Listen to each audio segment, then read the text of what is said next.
I become a little too shy for love, a little too shy, been hurt before, all's fair in love and war, so I snuggle up close to the shell I'm living in. That's so random. Well, let me sniff. Sniff, whatever. There's dust on it. I don't get out of here. It's gonna feel nice in your nose, though.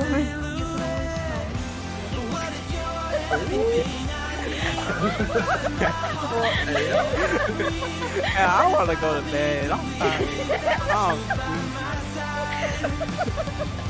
That just made me instantly exhausted. Okay, sorry, was I?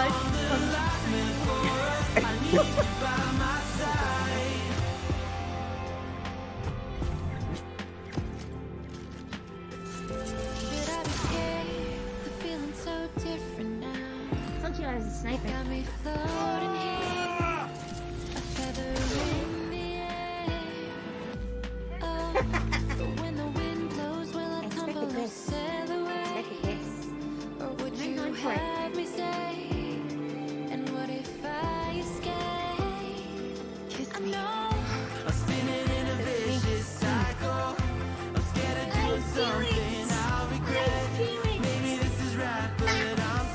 I know you're showing off the ponytail already. It was making YouTube lag. Come on, a little more, a little more. I want to see the face. And I love the choker. I originally had plans to have a choker myself, but I decided to get rid of it because I thought it was no. Get the hell out of my head. What? What? What? Ah! Ah! Ah! Get away! Get away!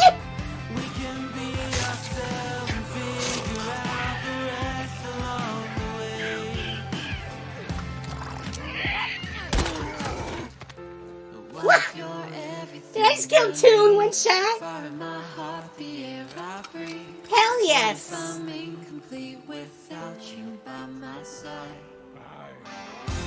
What if I go against my heart instead of confessing from the start? What if I miss out on the life meant for us? I need you by my side. I need you by my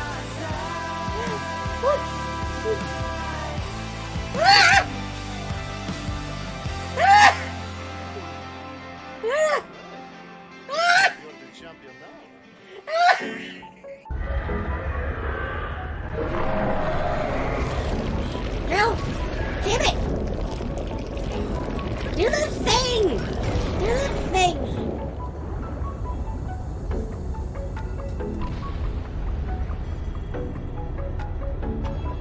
Ah!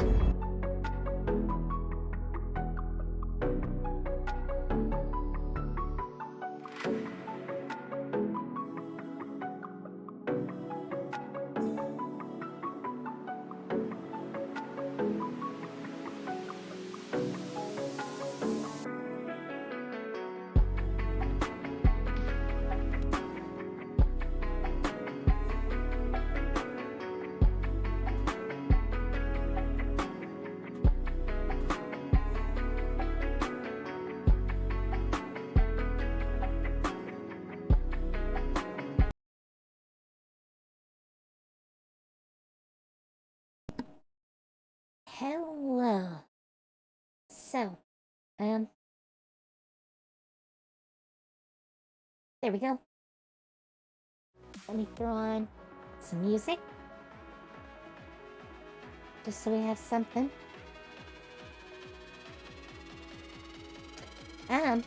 This is gonna be a different stream. So, I don't know how well any of you watching know my Celestia campaign.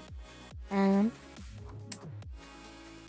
it, I've redone a lot of the base classes of D&D. To give them a feel that connects to how Celestia is. So I have to take the class, rip it apart, see what is universal and what isn't, and then slap it all back together.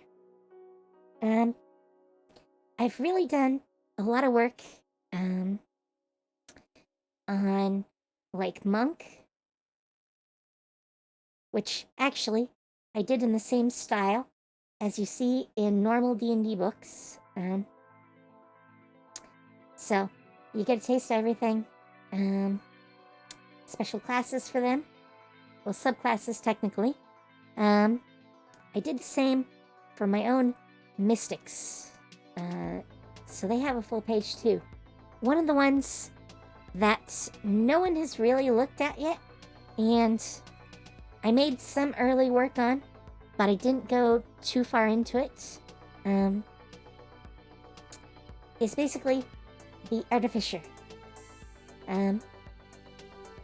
They're pretty new in D&D, and they're very like a class that happens to be in Pathfinder, both first and second editions, because they have the Alchemist, which is a subclass of Artificer in normal D&D.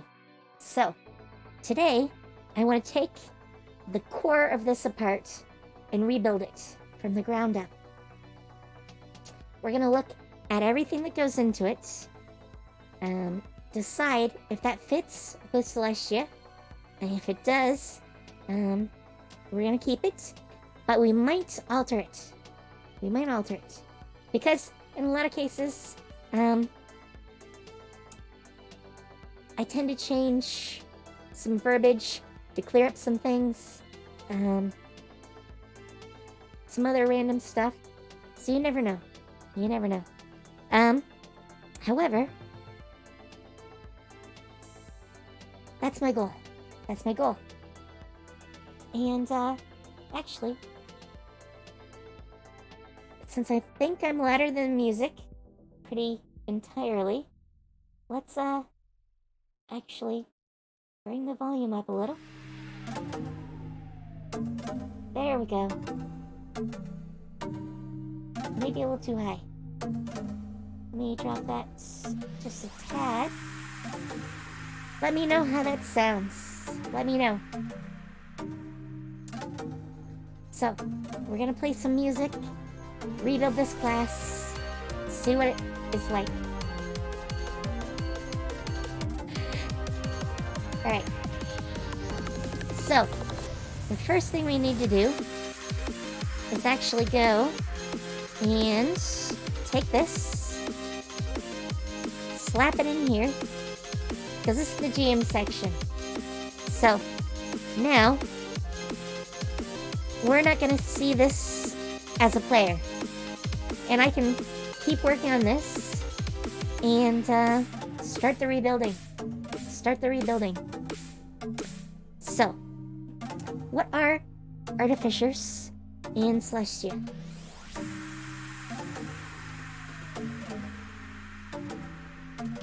Alright, Artificers in Celestia are experts in ancient devices,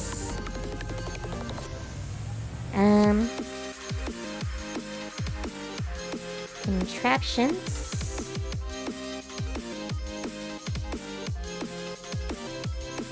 gotta think, ancient devices, contraptions, languages, and are inventors. Whoops. Then I spell things wrong. Because I will totally spell things wrong. So, alright.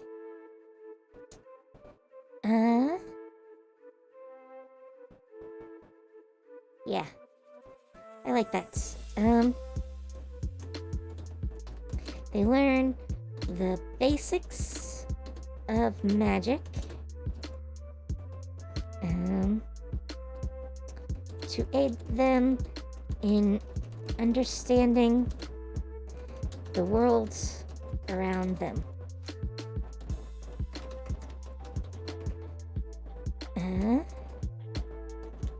Because so much knowledge was lost in past eras, they become experts on those eras as they try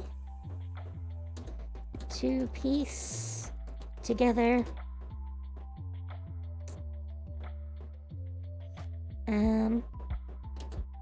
a collection of knowledge. Artificers are responsible for new devices, and I'm gonna put that in quotes, new devices such as the compound O and repeating crossbows, as well as many other magical and mundane devices. Okay, that gives us a good understanding, at least at the core. And that's what matters now, at the core. So, right. Where did I put that? Okay. So, let's take class features, because some of this is going to be repeats, because there's no way to take apart a class and put it back together without doing some of this. So,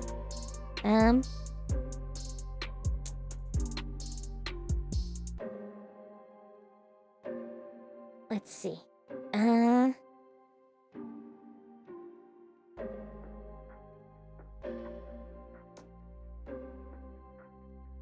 Yeah.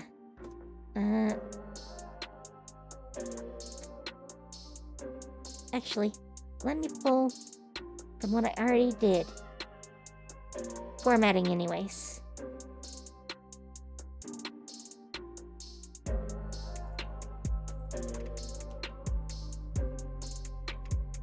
I can even pull that. That's not gonna be an issue. So, let's replace what we already typed. Now, the list is gonna be different.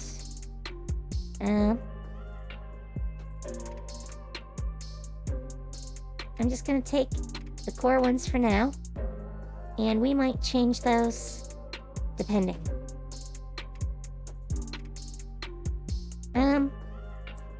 I don't know. Do we need charisma as a saving throw for this class? That's gonna be a question. I'm more inclined to give them a physical one. And I don't think scimitars are important. At least not as a core. So we're gonna take that out.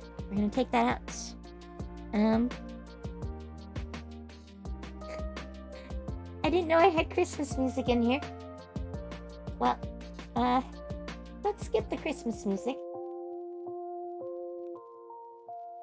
Alright, so here are the base things for this class. They're gonna be working at things like forges and other devices. So we probably want to make them decently beefy, so not at like a 6 for their hit points. That would probably be bad. And I think that is actually the way it is. Yes, they are an 8. I don't think they need medium armor though.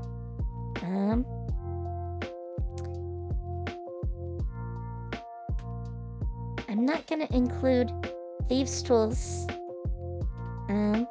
Tinker's tools, definitely. I don't see why they would have thieves' tools. To me, at least, that doesn't make much sense. And yeah, still one type of artisan's tools of the character's choice. Alright, let's look at the saves. What do they get? Constitution and Intelligence. And I think I'm just gonna pull those right back in. I was thinking Wisdom and Intelligence, but that might be a little powerful. A lot of spells are Wisdom based. So they do a Wisdom saving throw. That might make it too powerful. But I kind of like that, actually. Let's go and change that. Intelligence is a very uncommon saving throw. And these are two very common ones. So let's go with that, just to start. Also, I want to go back and grab a little bit of this, because we're going to make a table, just like this has tables. Obviously, some differences. Wow, I can't talk today. But we'll take the core from here. Alright,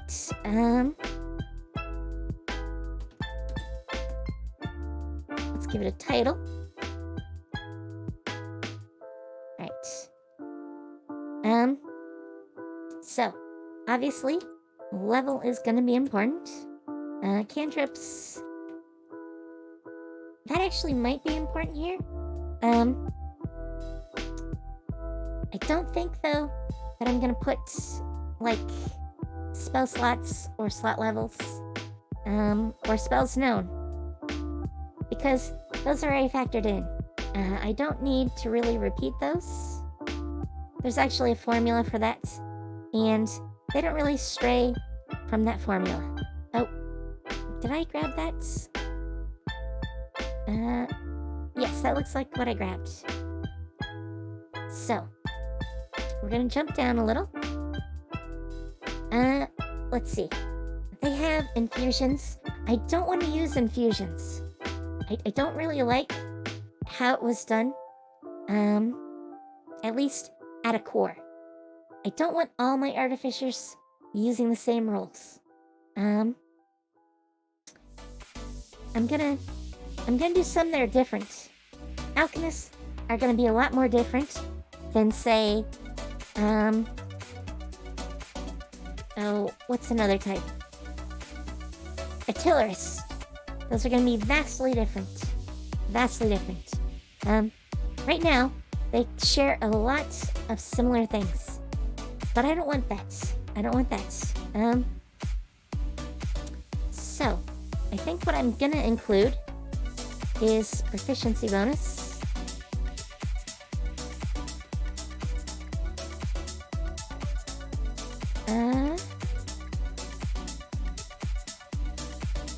Features definitely needs to be there. I don't want to talk about spells. Even though there's only 5 levels of spells they get. And cantrips, I don't see that as important.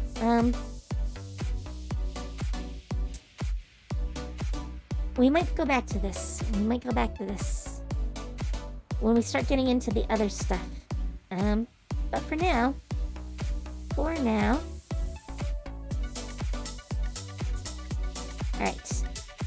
That is our basic core of our class. We'll add to that probably very soon. Let's stat up the first level. So I want them to take a specialty right off the top.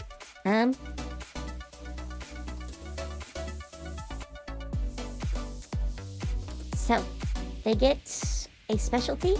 I'm not gonna describe those. I don't see a point. It might be important, it might not. You know what? We're gonna go and do pseudo spellcasting. Because they aren't true spellcasters. At least as Celestia sees it. And we might alter this and describe it some more. It's very complex how the core does it. And I don't really like how some of the core does it. So we're gonna just take that for now. We're gonna look at some of the others as we progress through here. But for now, I think we're gonna go with that. And then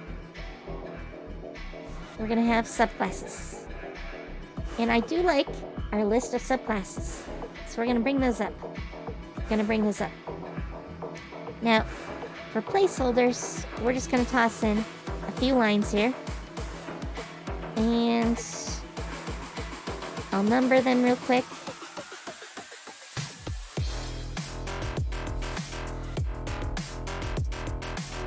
$10, $11, oops, $111. I don't think that's what we want. 13, 14, 15, 16, 17, 18, 19. I'm just gonna do this all at once. No point in knots. In fact, I might do proficiency bonus. Right now, I'm gonna mirror what they have. So, the important points are at level 5 and 9. So 5 and 9. And this is easy enough to just swap out like this. What's the next point? What is the next point? 13. Wait, no. Yeah, 13 and 17. Okay. So, that's a 5 now. And this is a 6. And 6 is where it ends. So, that wasn't too hard.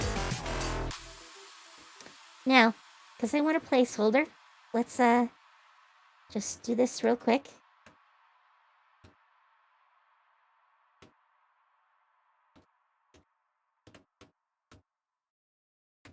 I know this isn't the most interesting thing to watch, but this doesn't take too long.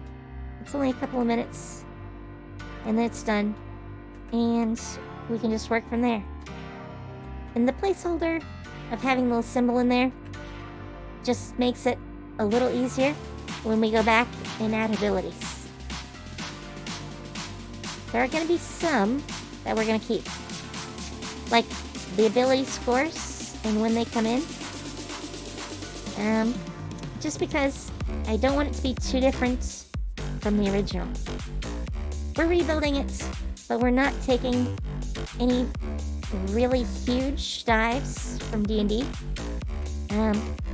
So we're gonna have a few times where it is an ability score improvement. And we're gonna toss those in. Because they happen every 4 levels. It's very easy. Just go in and toss those where they belong. Usually 19 gets it instead of 20. Probably because they don't want to give you that as the last thing. So, we're going to slap that into level 19. One thing I want to do, I think, is allow more devices to use. but I'm not sure what to call it yet.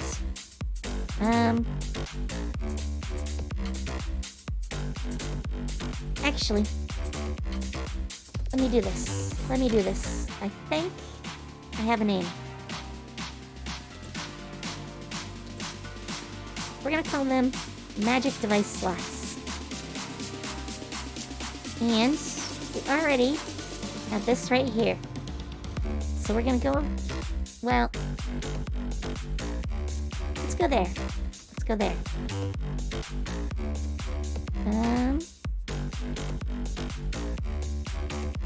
Yeah, that's right. I have to make sure I'm not doing it wrong. And we're just gonna add an extra category here. So, I'm not sure yet when the increase is gonna happen.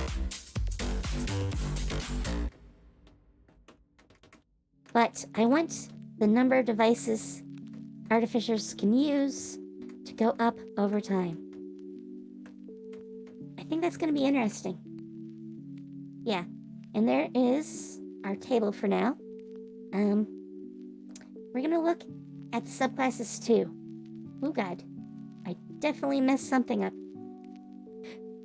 My table did not make a table. Is it because I have a space after them? Maybe? I'm not sure.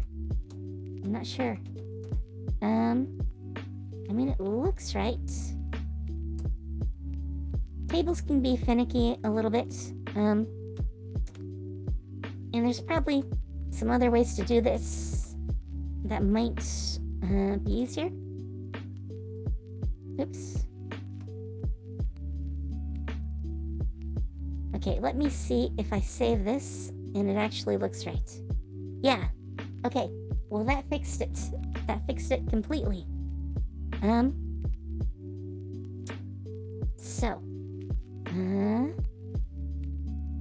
Yeah. So the core of this, and what we're gonna write up now, is pseudo spellcasting. So Artificers understand the basics of magic without actually casting spells as normal. Okay.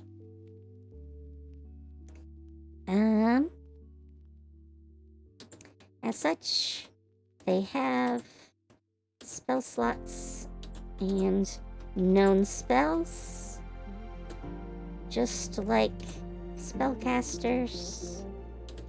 However, they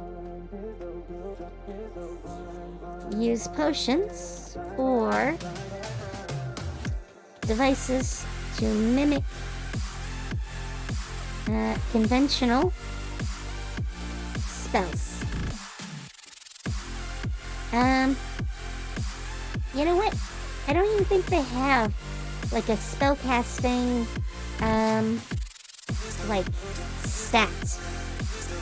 I don't think they have a spellcasting stat. Because they're not really casting spells. As such, they cannot use spells which require specific directions.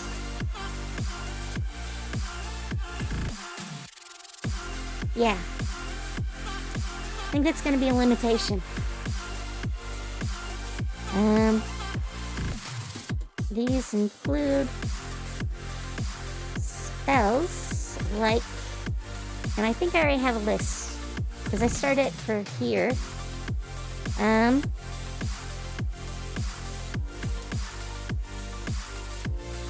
Or maybe I didn't. I know I wrote it somewhere. Maybe it's under Alchemist. But I'm gonna pull it back. Yeah. Potion infusion. Which I kind of want to get away with calling it an infusion. We'll probably call it potion creation. Okay, So such as these. I knew I had a list.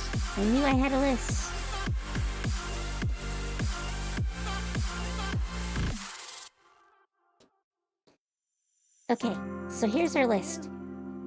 And of course, this accounts for other spells that do similar things.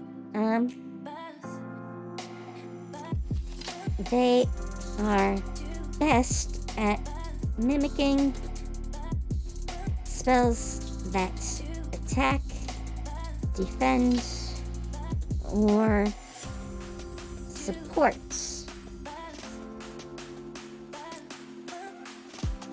Without requiring inputs. And so, that looks weird, but the spell check says it's right. So we're gonna go with it. But yeah. So, let me give an example. Firebolts, fireball, mage armor, shields, and I want to capitalize those since they're spells. Or support. Support might be a little harder to come up with a good example.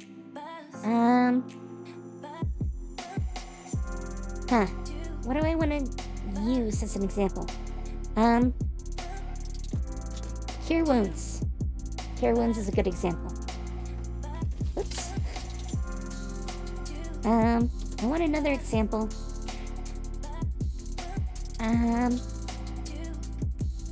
You know, even Bless requires, like a target.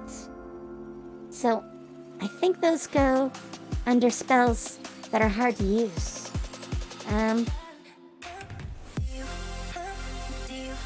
Let's say single target or area effect support. Okay, is there a good example of a support spell that just affects everyone near you? I don't think.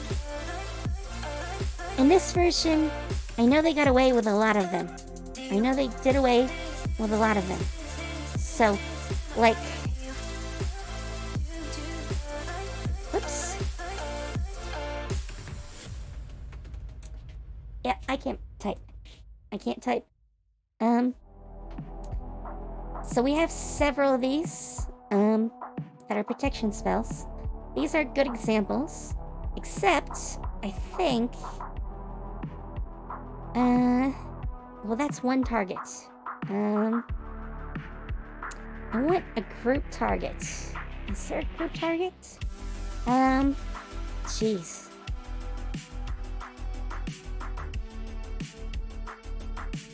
These are all single targets.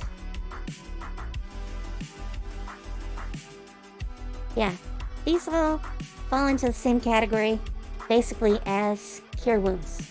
I'm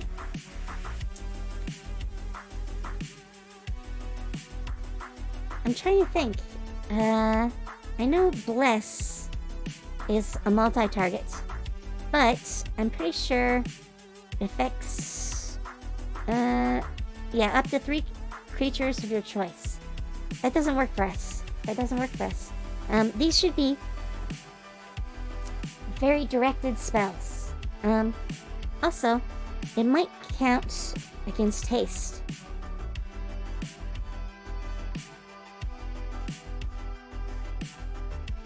Okay, that just says willing creature. So, that makes it really easy. That will work for us. Still not a good example, though. Did they just get rid of, like, all the AoE spells?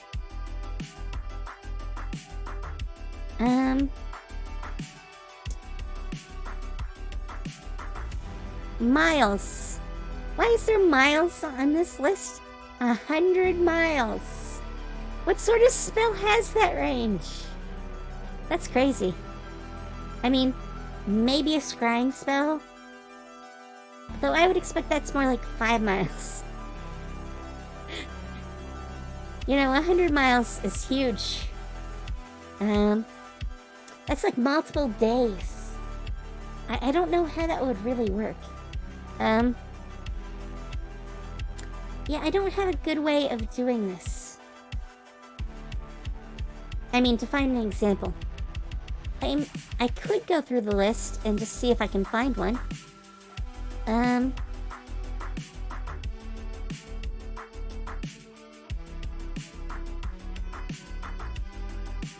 Yeah, I don't think there are really any good support spells that, like, cover multiple targets and aren't choose the targets. If anyone has any examples of those, let me know. Let me know. I would really like to use those. I'm going to use haste as my other example.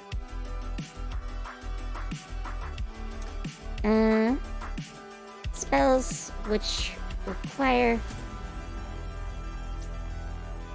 selecting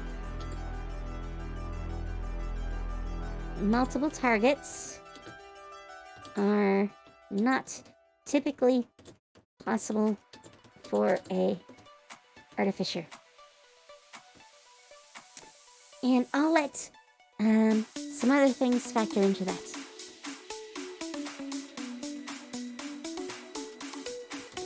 They are technically low magic practitioners, though they do not directly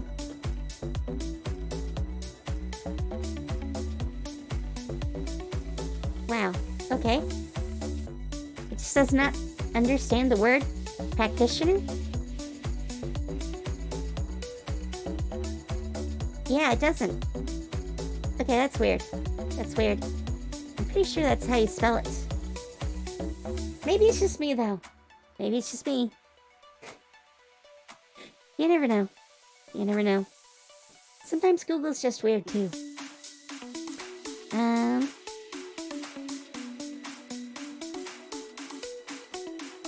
As they lack the sense of magic to be true spellcasters. I think that'll work. I wanted to up that a little bit. Because in Celestia, there's low magic and high magic. And low magic is a little bit different. It's also the ones that only go up to 5th level. So we want to establish that here.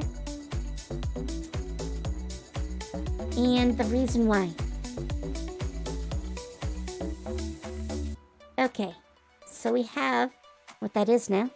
And actually, it should show up as yellow or orange or whatever color you think that is. Because we've now created it. So it's not green any longer. So let's go back and see what some of these actually do. So we have spellcasting down. I'm gonna probably talk about that a little more somewhere. Probably not yet. Probably not yet. So infusing an item. What does it actually do? You gain the ability to imbue mundane items with certain magical infusions. See, I just don't like that. I don't like that. And I think what's actually created should depend on the subclass. Because we're taking these at level 1. I don't know. Do they take it at level 1 here? They do. Yeah. I think they do anyways. Oh. Okay, they specialize at 3rd. Here in Celestia, they specialize right at the beginning. Right at the beginning. So, that's a big change. That's a big change. Let me make sure I'm actually listing that. Yes, the specialty. Which I should rename that. I should rename that. So, let us put this in parentheses. And call them what they actually are called above, which is a specialty. So I think I'm going to move the whole talk of infusions to the individual classes to give each subclass more of a flavor.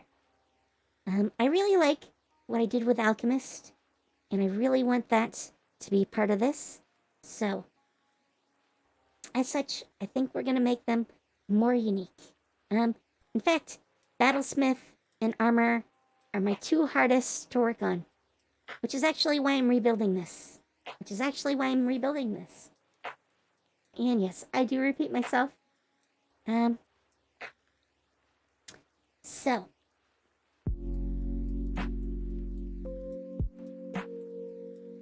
how do we want to do this? I don't want infusions to be here. We're going to actually move those to first level. Well, a form of them to first level in their own subclasses. And I'll probably base it on something else. So rather than doing infusions known, how many infusions do you know? 12 at max. So we might just say 2x proficiency bonus. That might work. It's gonna make for some differences somewhere here.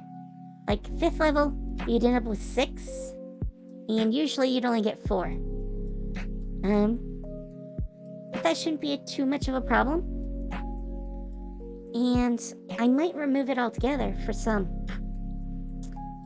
I don't really consider it the core of the class.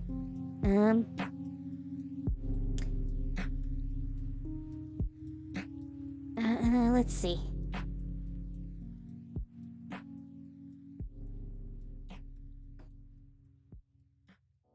How do I want to do this?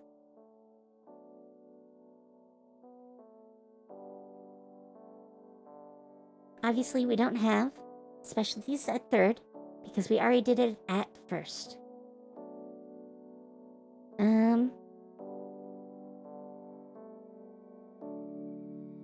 I don't see this as being a core either. This is kind of weird. Just being able to make any sort of tools you need.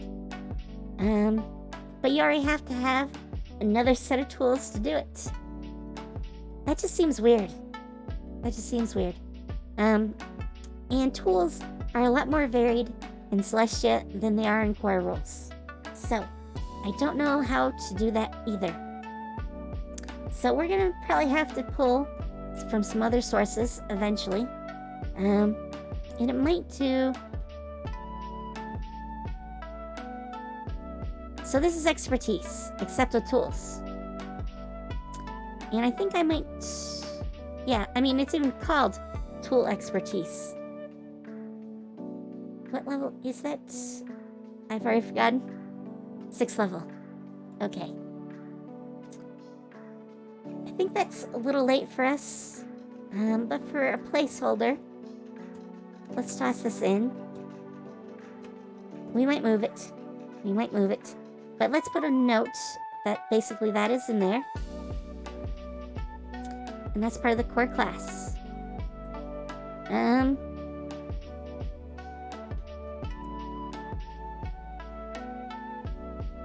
I mean, this might be useful. It's kind of situational. And it's kind of overlapping with the knowledge bards that I put in here. That's 7th level. I mean, we can do it for now. All of this is subject to change as we continue working. Oops.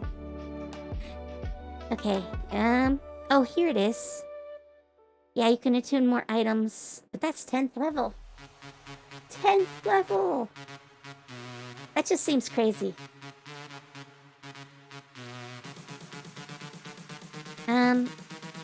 I definitely want that to be in certain classes, but not all of them. Alchemists probably do not need to do spell storing items. In fact, they're much stronger than this, the way I have them built. And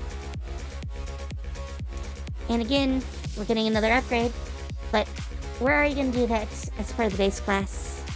Though I could mark those. Whoops. That was 10th, which is 4, and 14th, I think? Yeah, 14th for 5.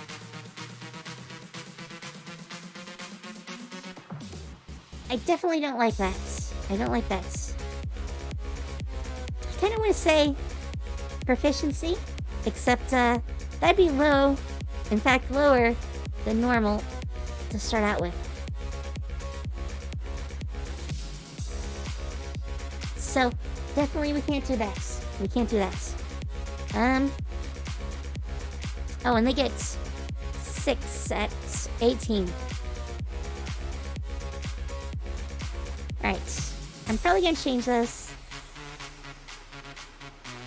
Especially for some of the classes. That seems way too low. And it's not quite lining up with proficiency, but it's off by like 1 level. Which is weird. Really weird. We're gonna have to look into that.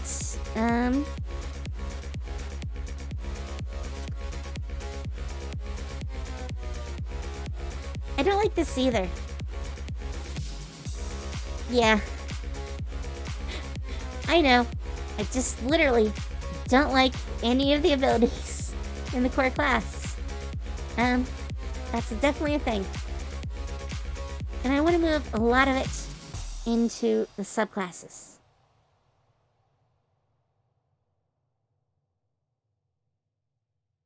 Yeah, this is a very empty list. If you look at this and then compare it to like Mystic,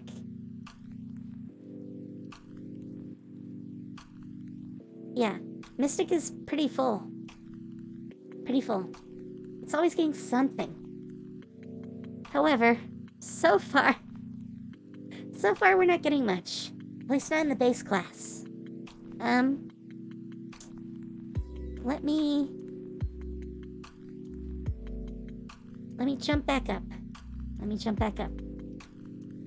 I want the list, because,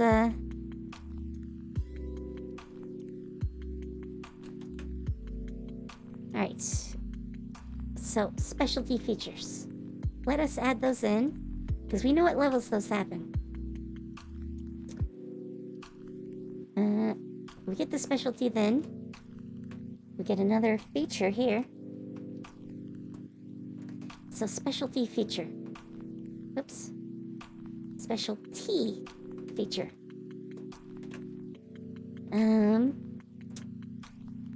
What are the other levels? 5, 9,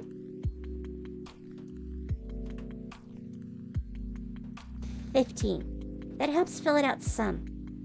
So let's hop back and see how this looks now. If it wants to work. There we go. Okay, now that's looking better. At least somewhat better. It's still very empty.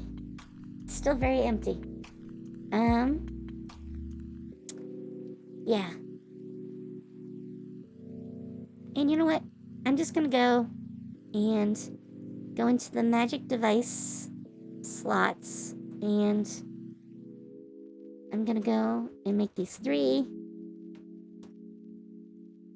And actually, what I'm gonna do is gonna boost these right to be 1 above normal. For proficiency anyways. Because it's so close to proficiency. And I think I want to be a little bit more than what they base offer you. So we're gonna boost it 1. So 1 higher than proficiency. That way we start at 3. And we start growing as early as 5th level. When we get our third set of specialty features. This is going to be a very specialty featured class. Yeah, because each of these is going to be more different than like most of the other classes in the game. So there's not going to be that much in common, but there is a unifying framework. So that's what this is going to be. I still want to make some more changes in here, but I'm not sure what it is yet. What I think we need to do might be to look at some other sources. Yeah, and come up with some ideas. Also, I want to dig into Alchemist and do some changes there, since I moved the pseudo spellcasting into this, to make it a more base feature across this. However, I need to use the restroom, so I'm gonna be right back. Give me a minute or two. I'll let the music keep playing. And you never know what you're gonna get. I have it on random.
Okay, I am back.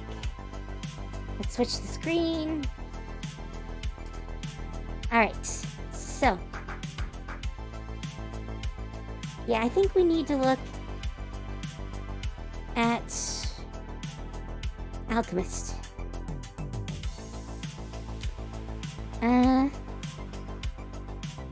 Alright, so.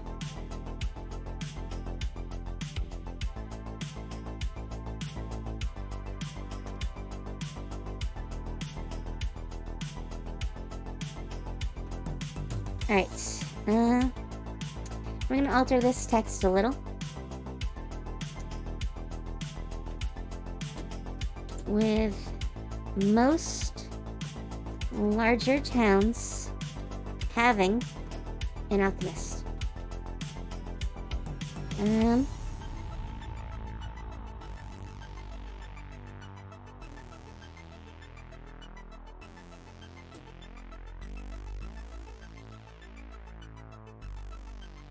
I like that text as far as that goes. I want to work on this a little. Rather than casting spells, alchemists work magic through creating potions. And I have this poison infusion here. I want to get rid of that. Potion creation is what I want to call this.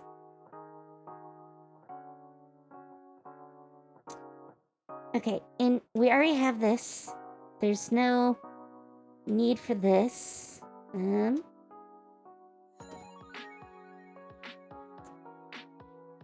already have rules in here about creating them and how much the components cost.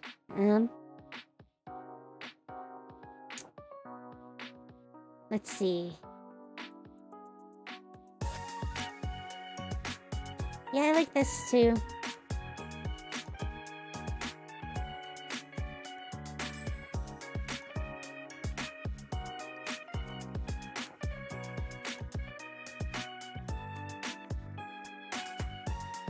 And I like that. I like that. Okay, you gain alchemy tools, which I actually need to add to the game. I have not done that yet. But they're gonna have their own set of tools.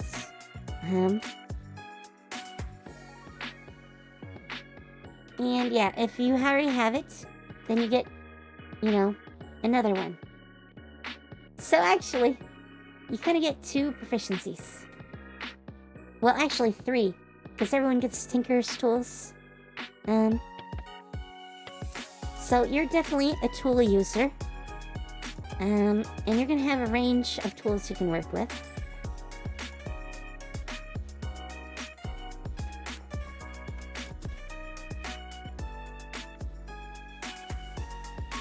Okay, and potions are made using ingredients from nature or creatures. I think that works. Just give it a little more flavor. Alright, and I should probably go some more into this.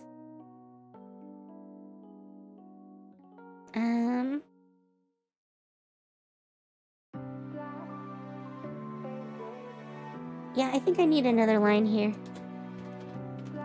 So, we have the costs, generally, to create a potion. We have the time it takes. And we briefly mentioned spell slots. But I want to do more on the topic of spell slots.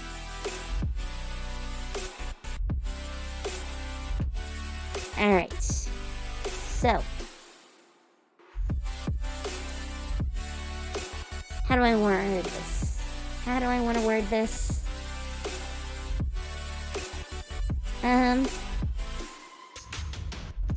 Well, you can carry as many potions as you can create.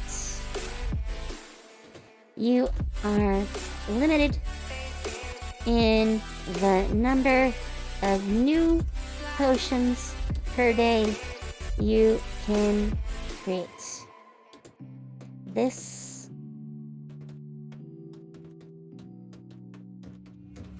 limit is by the fact that creating a potion uses a spell slot of that level.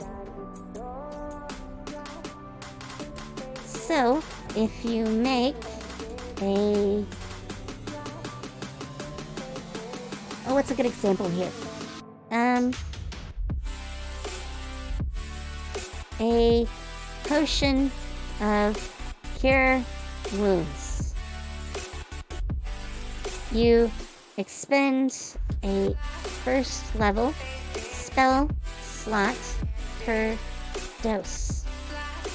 Okay, I think that works.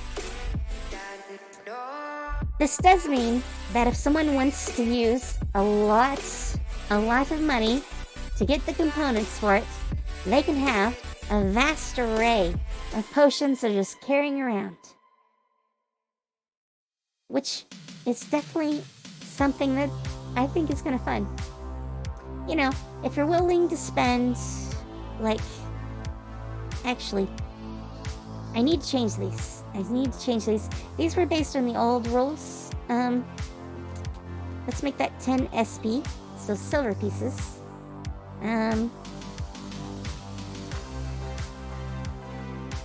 Actually, let's make that 1 SP. Make this 10 SP. And that's 100 SP. So, in Celestia, the rule on money, and I think I mentioned this,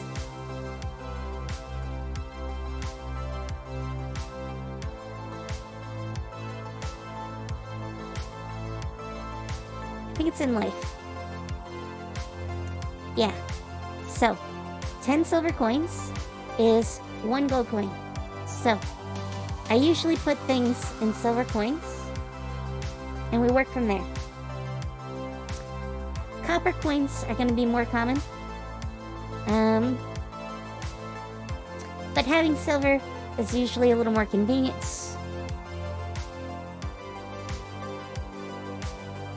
So, we put those into silver coin numbers, basically sliding everything back a little bit from normal D&D. Because normal D&D is like crazy expensive. I don't know what the designers of D&D were thinking when they did like money. Like everything costs a gold. Everything costs a gold. Except for like clubs and a couple other things. But like even food basically starts costing gold, which is crazy. I mean, in those times, a gold coin was like the income of a family for an entire month. You'd never be able to feed yourself. You really wouldn't. Unless you're an adventurer, of course. If anything, a lot of places will charge you more as an adventurer. So there's an adventurer markup. But the way I usually do that in the game is on the buyback. You only get somewhere between 1/3 and 2/3 of the value of an item when you sell it.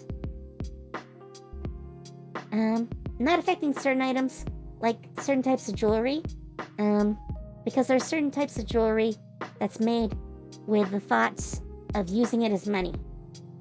So, that factors into there. I still like this, because we're going back into that number of spells, you know. And yeah, we don't change the number of spell slots, but we do change how you use them. It's a little more like how clerics do it. I kind of like that flavor. So,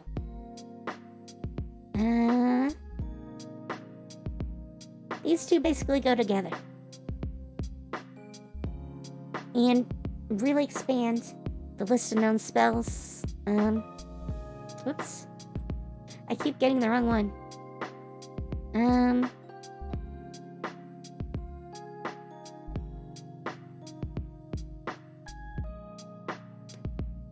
Some of that might need to be moved down.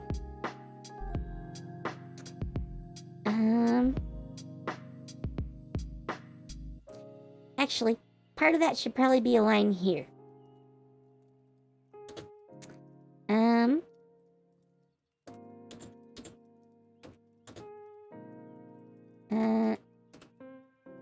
You can learn any number of spells per level other than cantrips. Cantrips we need to limit a little. So, we'll keep the limit on cantrips. So, you can learn any number of spells per level other than cantrips. Just like a wizard.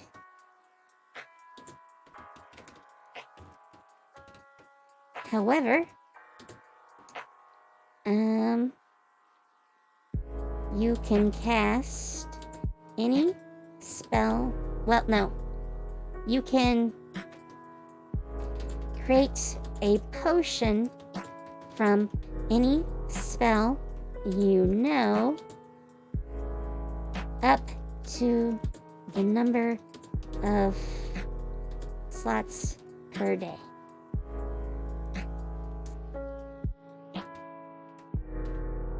So, the limit is the slots, and not the number of spells you know. I like that feel. It definitely feels like you're an alchemist.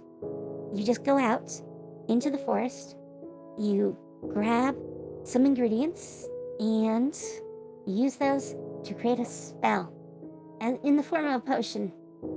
And that is your use of a slot rather than like inherent casting ability. That pretty much replaces this though. So we can get rid of that. We can just get rid of that. I like this too. This gives us a clear bonus. A clear bonus.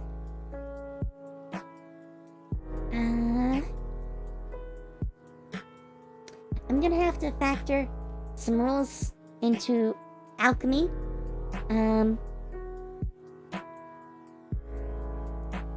Actually, there should be another thing in here.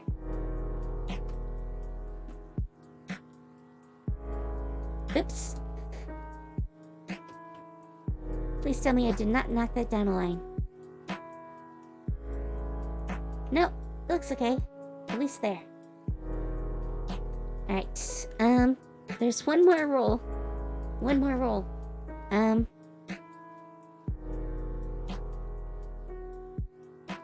Actually, I want to move this down too. The cost should really go down below. So we're gonna move that down.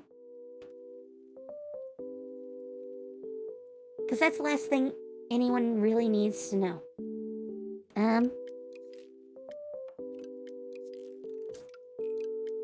So we've combined aspects of how clerics and wizards use spells. Not quite the way warlocks do it, because they get just a number of spell slots of a fixed level. So it's gonna feel a little bit different than those. And of course, they can't go past 5th level.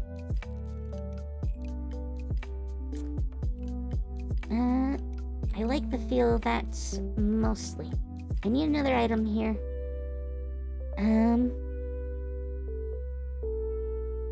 But I've forgotten what I was thinking about. Oh, yes, I remember. When you create a potion, you need to make a Arcana check with a DC of 10 plus spell level.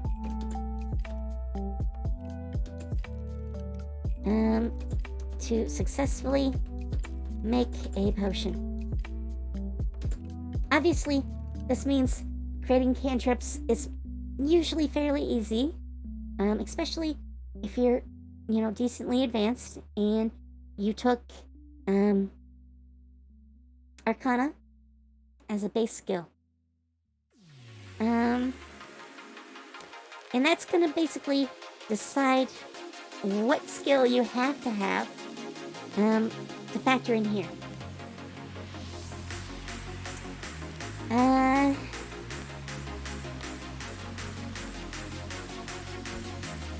Let's see.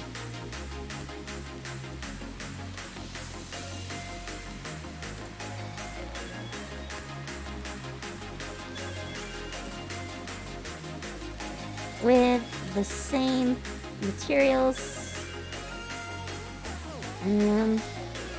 but taking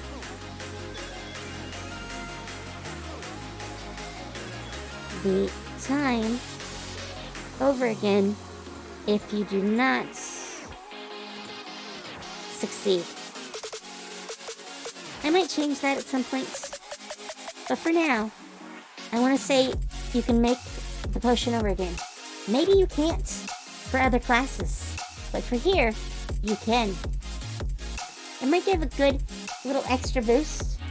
You don't lose all your progress. Yeah.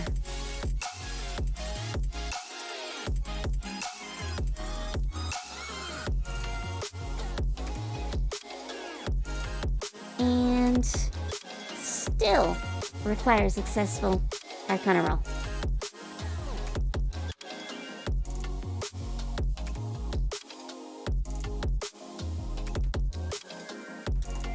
the spell must still be of a level you can cast.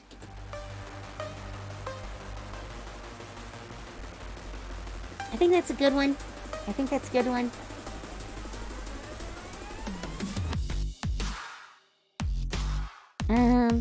We got rid of infusions known. So, how do we term that? Magic device slots. Magic device slots number as extra potions you can create each day. They count as being any level you'd normally be able to cast, but the time needed to make them is still the same. I don't think I like that. I don't think I like that.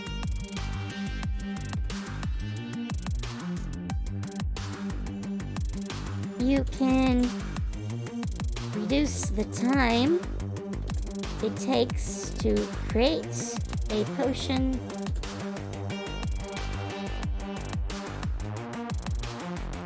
in half. Very simple ability. Very simple. However, since the base time is an hour, this is a very key thing.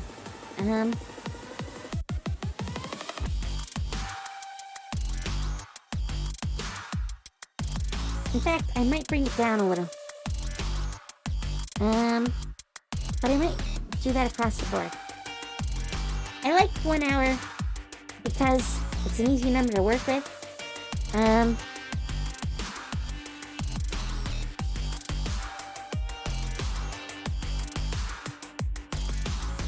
However, 5th level spells are going to take a lot of work.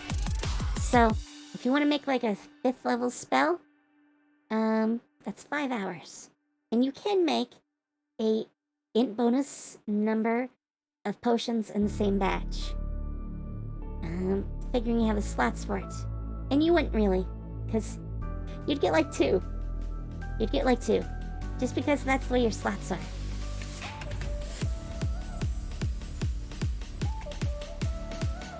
However, since you have no limit to the number of potions you can carry on you,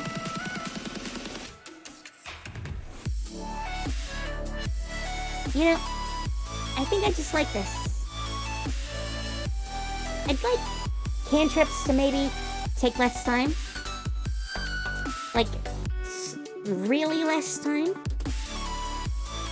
Let's add that in here.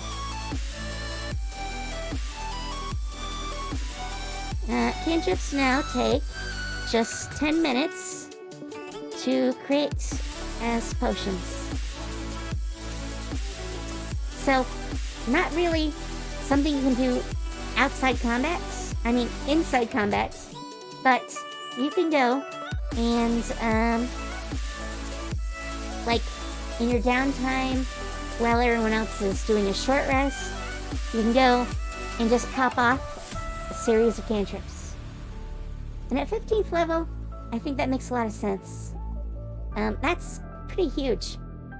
Because before that, you would use, like, an entire, like, short rest period, which is an hour, to create, like,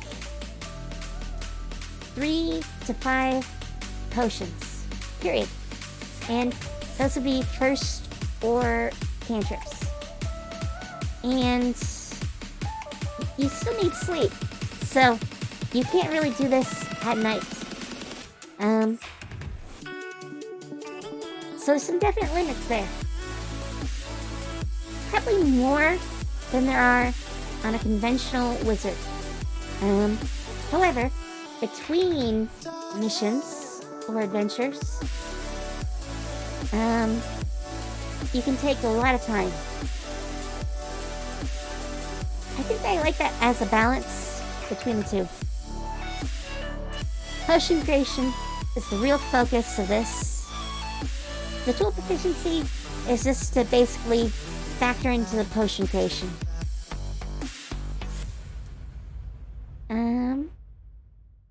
Yeah, I like this. This feels very good and very solid. And it doesn't really need much from the base class. You would get the tool expertise, which would let you get your alchemy tools as expertise. So double bonus. So 6 basically. Plus 6 would be huge. That means you'd only fail on a cantrip if you rolled under a 4. And by the time you get up to level 13, you basically can't fail on making cantrips. That's potions anyways. I still want to fill these out more. This just seems too empty. But I don't really know core things for artificers in general. Something that would apply to everyone. That is what's really hard here. And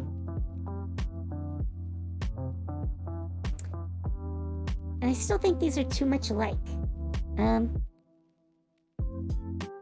Obviously, thematically, they're very different. Battlesmith is more in combat. Armor is more about incorporating gadgets into your armor. Or spells in this case. I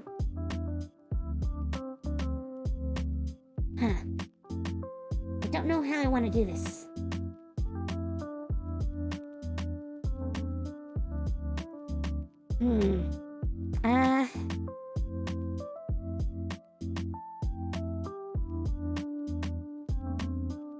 This is hard to do on my own. Usually I sit around, listening to things and considering options. But I can't really listen to anything while I'm working here. Working. Yeah, I can't talk either. Actually, I should drink something. It's been like an hour that I've been talking.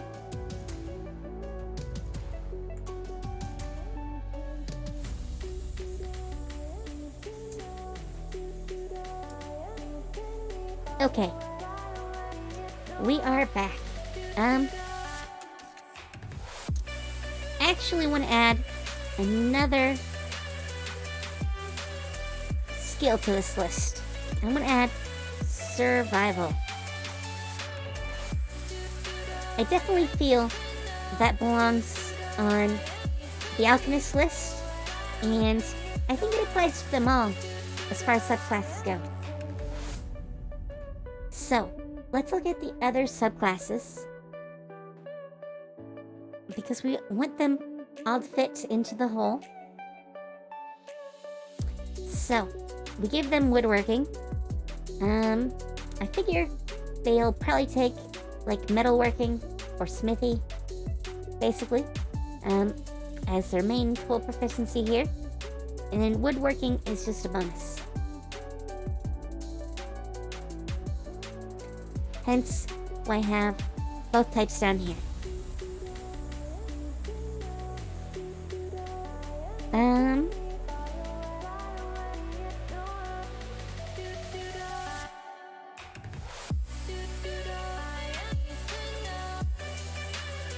Yeah, I got rid of that.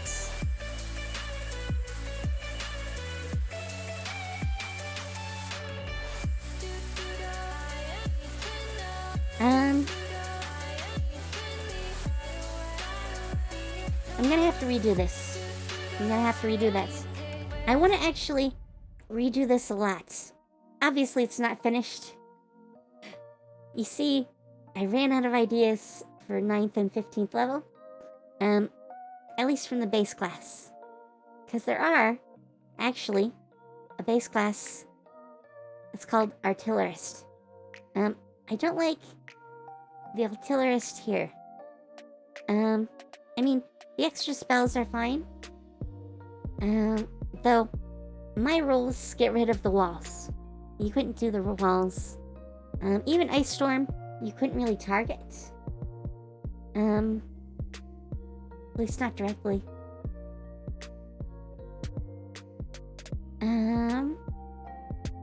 But yeah, they learned how to make cannons. I might sort of bring that back. We'll see. we'll see. I don't like the fortified position or any of this stuff. It doesn't scale well. It doesn't count as like a magic item that has like an enhancement bonus. So it doesn't really scale very well. That's why I wanted to work on it here. And I wanted to go into the combat gadgets, but I might move that. Yeah, I might move that. But I don't know how we want to change it yet. You know what? One thing we can do. I do have up the Pathfinder rules. And in 2nd edition here, because that's what I have on hand, because I have the PDF for their book. I have opened the alchemist parts, and we might borrow some things from here. Obviously, we're gonna have to alter those. Artillerists, though, are much like bombers, so we can definitely look at those and get some ideas.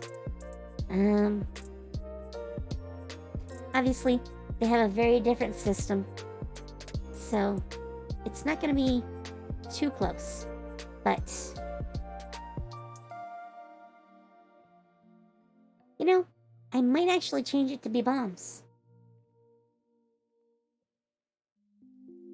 I kind of like the idea of having like bombs. I don't know if it works as artillerist. I might need to rename it bomber, or add a bomber as a type, and then work on artillerist on the side. I think I might do that. So let's go and create a new subclass. And we'll use examples from Pathfinder to create its abilities. Obviously, we're going to have to alter them, since the two systems are only vaguely alike at this point. And actually, let's put these in alphabetical order. You should go there.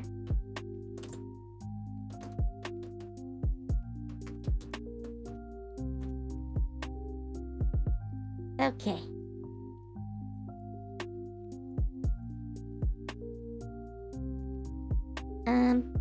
Oh, I should mention, these were the original ones that I came up with, as changes. We're doing much more changes than this, in our rebuild here, because I don't really like the simple changes. I don't think it was enough. This I get rid of because I'm letting basically anyone who has history or arcana use their skills to do this sort of thing. It's not going to be exclusive to artificers. So, let me add that. Oh, actually, I should grab the format from over here. So let me grab that.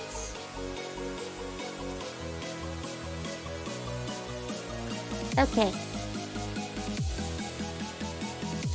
Bombers are, well, bomber artificers are, oh, and I misspell it. Of course I do. Of course. So, bomber artificers are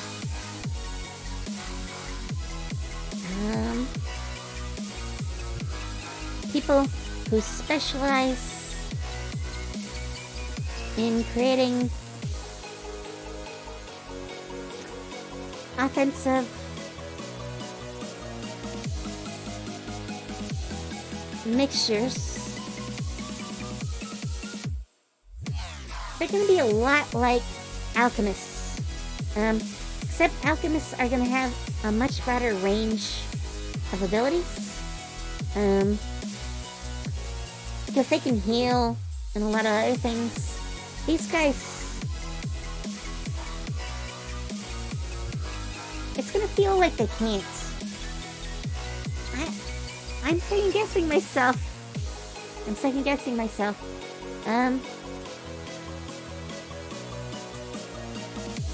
How do I want to put this?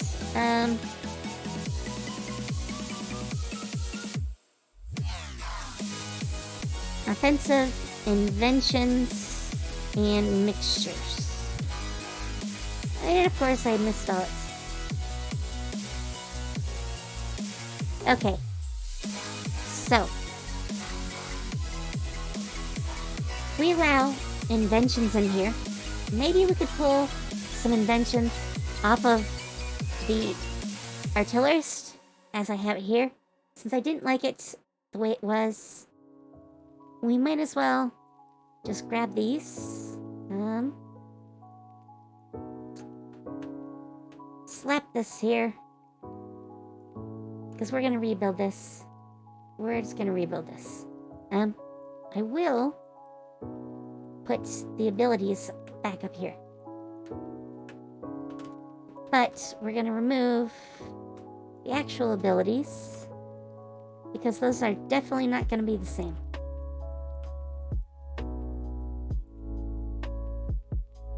Okay.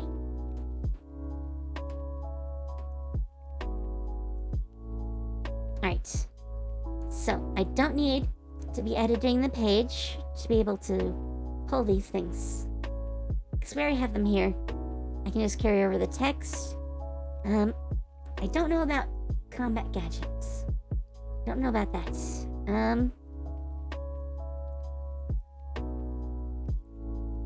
See, I never got to some of these. Like this, I just never did. This is why I need to go back and look at classes more and redo them. I've been doing this over time. I redid Rangers as well. They got a big rebuild. I haven't done it to all the classes though. What do I potentially want to pull from here?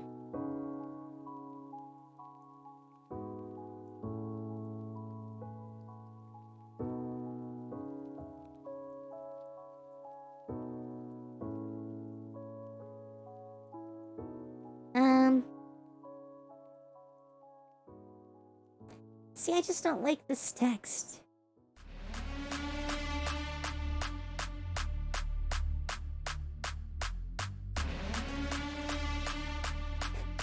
Good choice of music while I'm working on offensive builds. Right.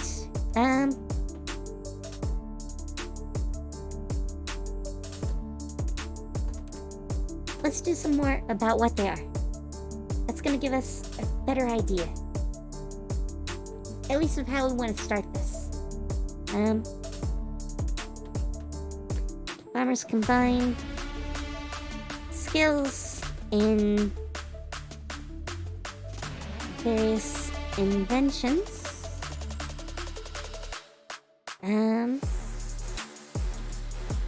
To create new siege weapons and handheld weapons.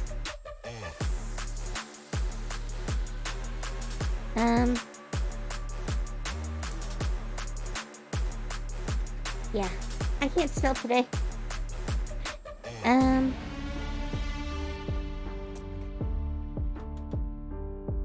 Let's say non-magical.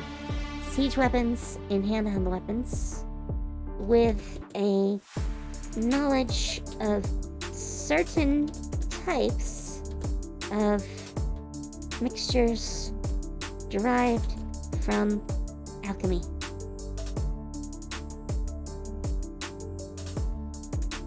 Oops, not form, from. If you've ever seen my typing, I usually get those letters reversed. There's a story to that. I was in an accident several years ago where I hit my head, and ever since then, one hand is faster typing than the other. So, because they're on different sides of the keyboard, I can do the F And before I can hit the R, my other hand has already hit the O.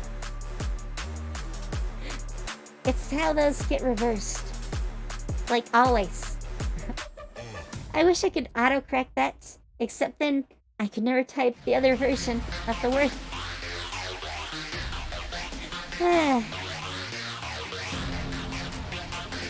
Well, apparently, the random feature wants us to listen to a lot of dance music. Not that I mind too much. It's got a good beat. So, let's get back to this. Let's hop back to here.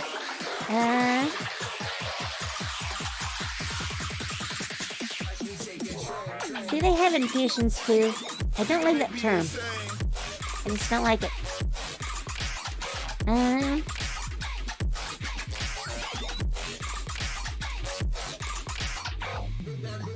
We sort of have a version of this for alchemists, so I don't think we need that. I might give them... Actually, this would be a good thing for artificers in general.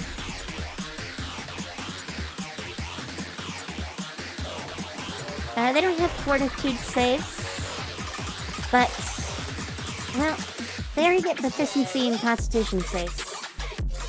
And wisdom, sorry. Small hiccup.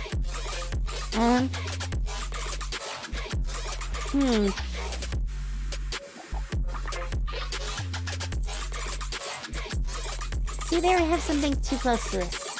Too close. I'm not sure how to do that, at least off the top of my head.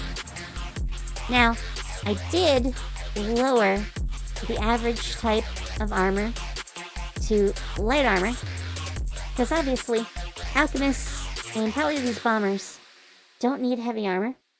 I think battlesmiths and armors are going to be the higher levels of armor for this type of class.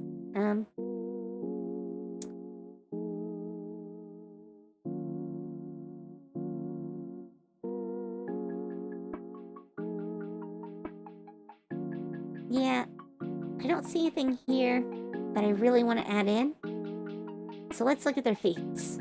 Oh wow, they have familiars. Wow. Okay.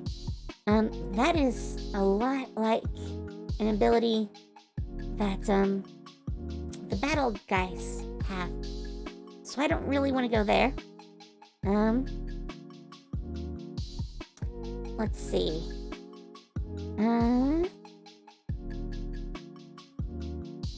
Wow, that's useful, but I don't think it's generally useful in the game. So, I could do a version of this. Actually, I know something I need to do for Alchemist.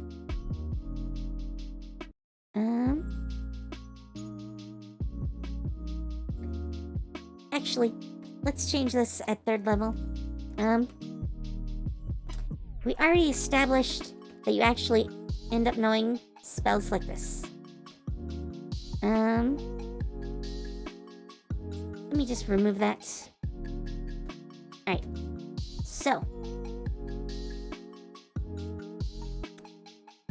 3rd level seems a little awkward for this.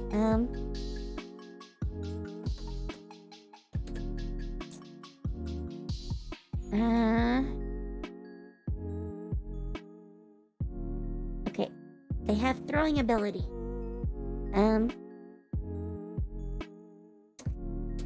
You can treat yourself as proficient when throwing potions,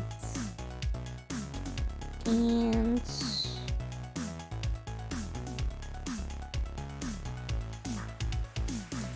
you can throw a potion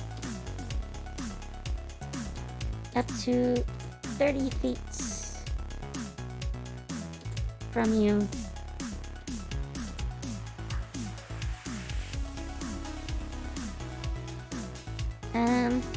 I don't like that.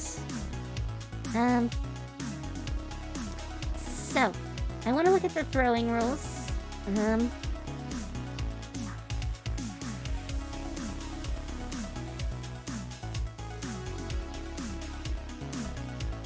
Weapons thrown. Well, I don't think that gives me what I want.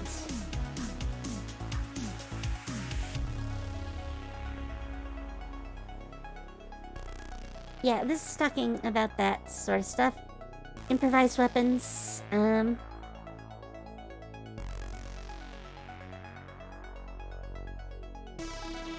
obviously, that's how that works.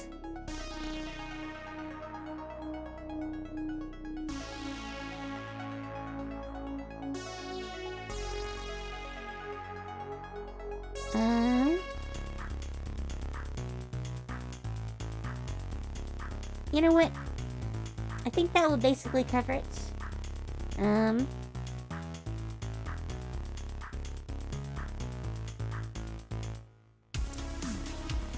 Actually, no.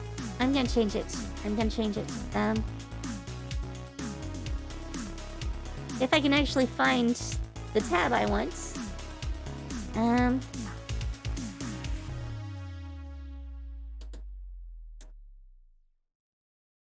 Okay, so you can treat yourself as proficient when throwing potions, and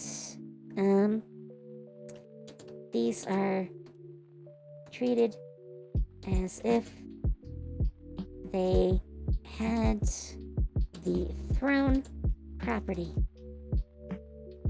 with a range of 30 feet, 60 feet. Okay, that makes a lot of sense to me. Yeah. There's a lot of throwing rules that they added with Pashas, but that's the core. And I want about a 30-foot range, because most spells have at least a 30-foot range. So yeah. I want you to be able to throw the potions as an alchemist. Because they're gonna grab a little of that bomber feel. Because otherwise, they're not offensive. And I want them to have some offensive use. So I am gonna give them a few things here. I'm gonna start them off with combat mixtures. That's what I'm gonna call the skill, at least right now. You can make mixtures using alchemy tools.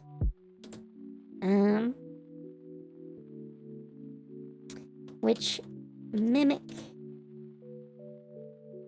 offensive spell effects. I think that's pretty much all I need to put there.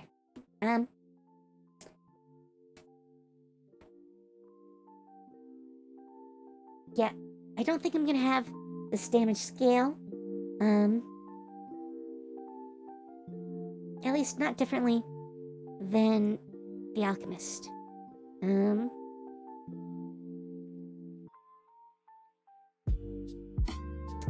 Alright, and I need to reword that. I only just noticed.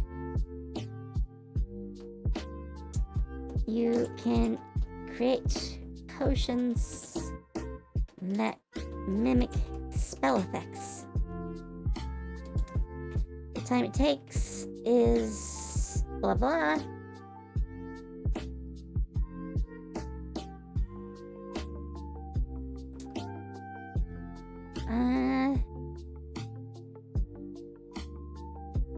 Yeah, I'm just gonna copy parts of this to Bomber.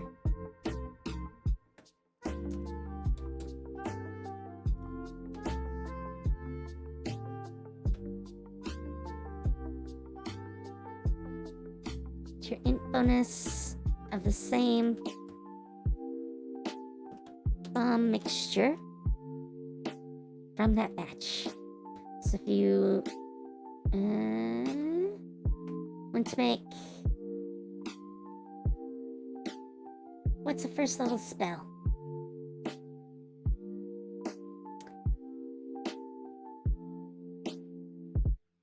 I don't think you'd ever want to make, like, a magic missile potion. That would seem to be really bad.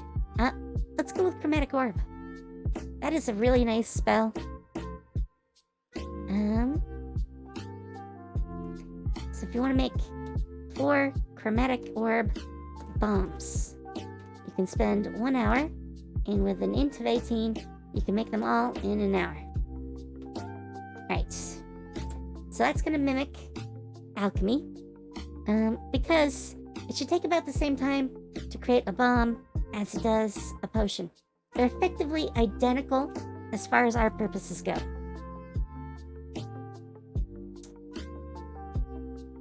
And yeah, we're going to keep the same rule about being able to make doses.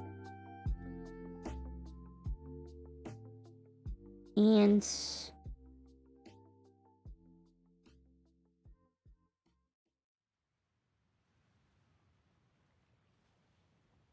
okay, I think I'm just gonna take literally everything from here, except we're gonna tailor it a little bit.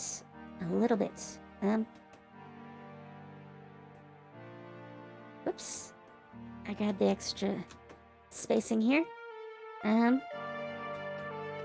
can carry as many bombs as you can create. You're limited to the number of new potions per day you can create. This limit is by the fact that creating a bomb uses a spell slot of that level. So if you make a Chromatic Orb bomb,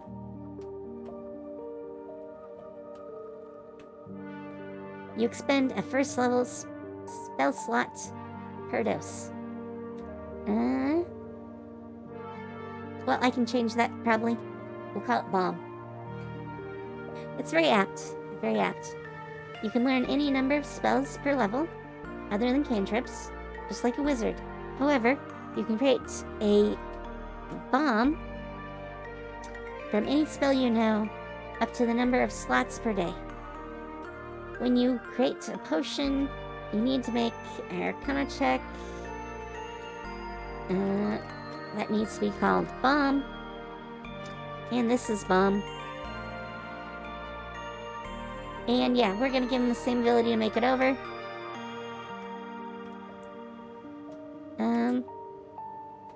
You know what?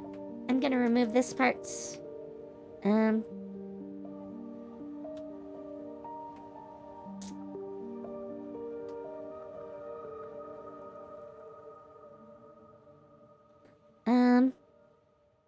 As many bombs as you can handle.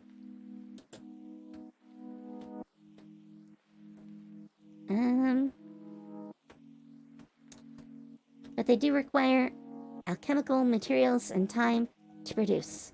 Simple ones, like cantrips, tend to be fairly cheap, 1 SP or less. Most first level spells cost about 10 SP. Most second level spells cost 100 SP. Factoring that up, that makes some really expensive components for like 5th level spells. But yeah, I think that's a good limit. It's very expensive unless you get your own materials. And we're not talking about those right now.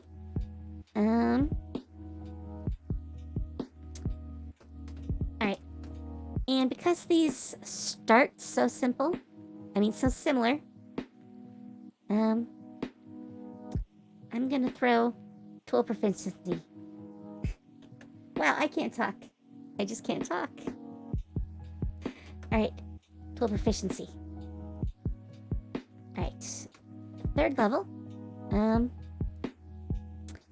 definitely think we need to do throwing ability.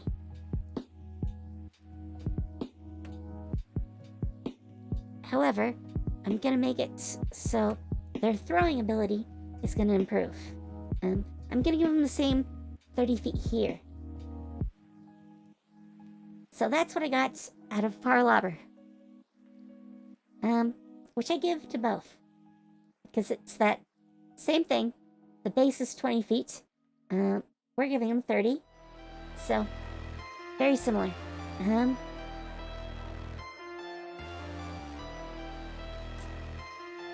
Yeah, I'm gonna consider those just like normal. Poison resistance.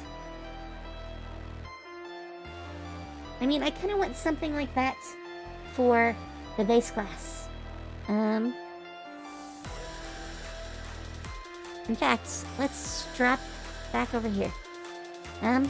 We have this blank spot at second level, but I don't really want it to be second level. I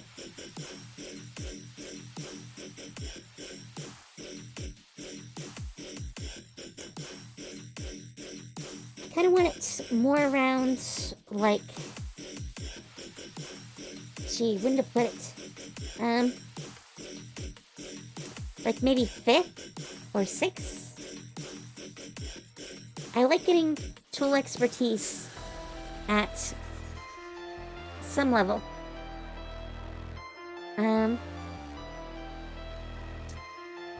So for now,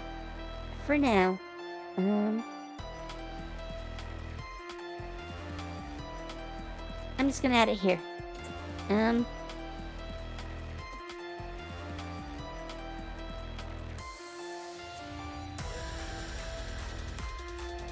Hardy resistance.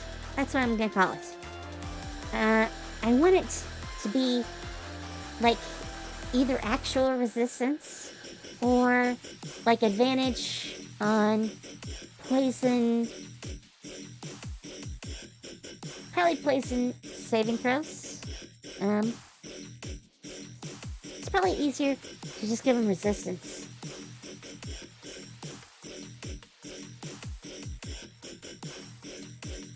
Yeah, I mean, they're all working around exotic materials, so. Yeah. Smoke bombs. I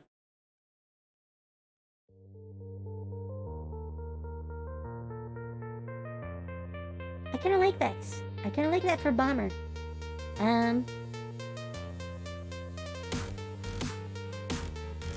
However, there is a spell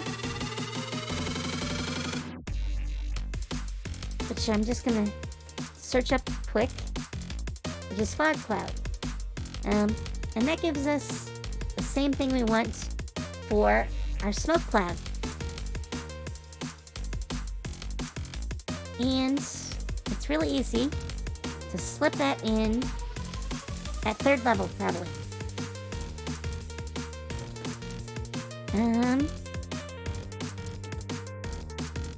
We'll call it smoke effect. Oops.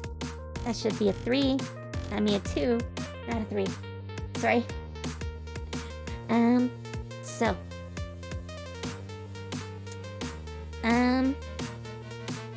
When you create a bomb mixture, you can add an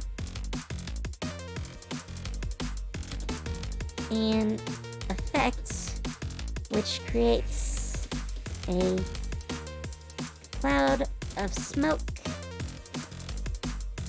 and we're gonna steal the effect right from the spell. With 20-foot radius sphere.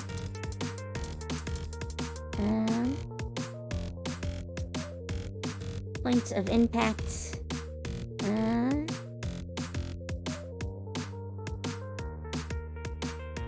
Smoke with a 20-foot radius centered on the point of impact. Alright, so we're back here. I'm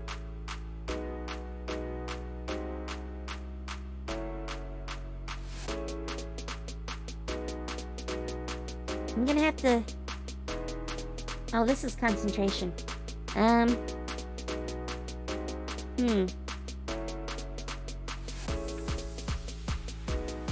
Yeah, let's go back here. And we're gonna give it a duration.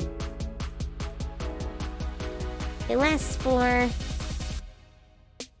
a duration of proficiency turns, or until a wind of moderate or greater speed disperses it. I kinda like that. At level 3, you only have a proficiency bonus that lasts a couple of turns. But being able to just toss out like a cantrip spell in the form of a bomb and obscuring an area is huge. Because this is, the effect of a first level spell. But you can do it with any. But it's a little different for you.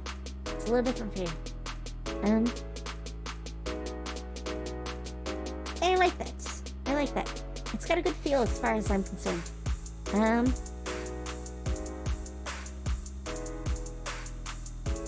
Splash isn't a thing. At least not for us. We do spell effects, so it's a lot easier.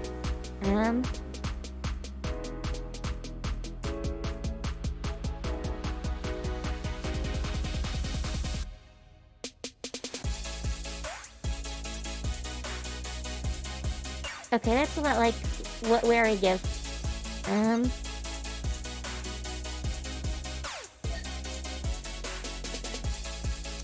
Quick alchemy isn't really a thing for us. I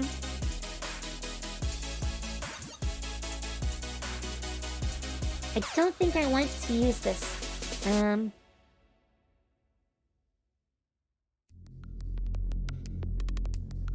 That could be kind of interesting.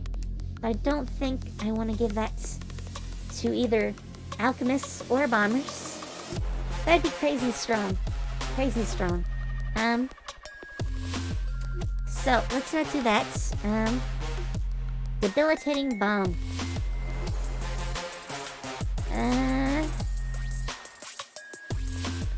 Dazzle, deafen, or flat-footed.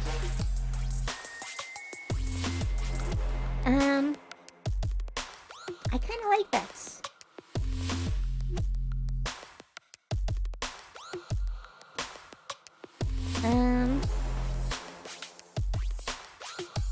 So let's do this. I'm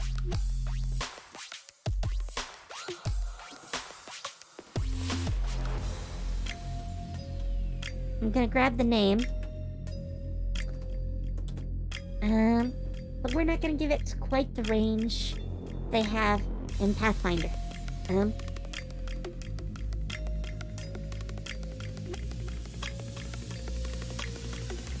Oh wow, this is 6th level for them.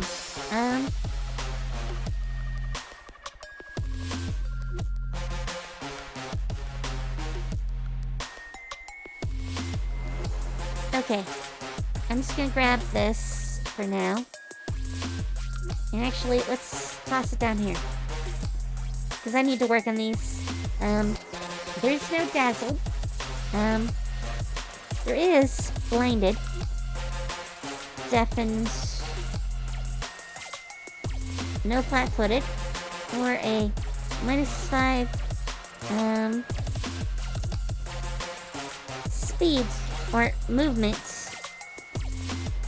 penalty.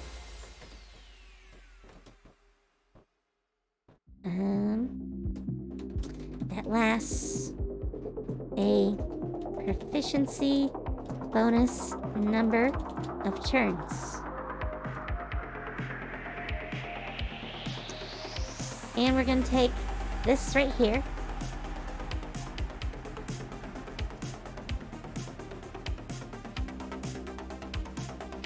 which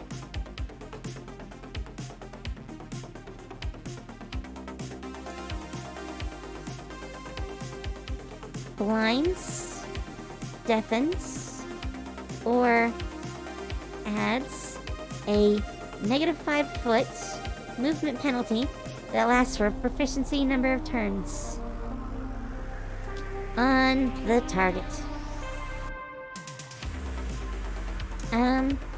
Yeah, I kind of like that. There should probably be a number of times per day. However,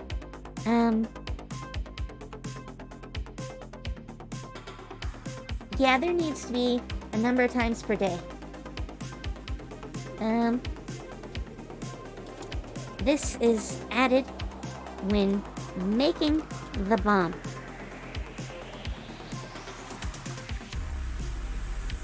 And can be done up to a proficiency bonus number of times per day. I think that covers it. And I'll add the same text here. They're very similar effects. It's just what you can do changes.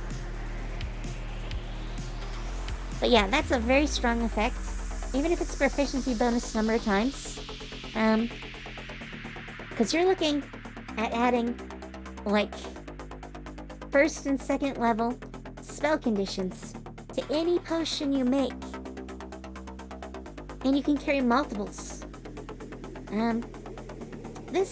This and Alchemist are going to be a nightmare for GMs. Mostly because you have to track how your player is making these. They can't make them within, like, a session very well. Well, at least, like, within a dungeon. You wouldn't usually make a bunch of potions in a dungeon. So, that's gonna be the big limit here. Which makes their downtime a lot more important. I don't want to use directional bombs.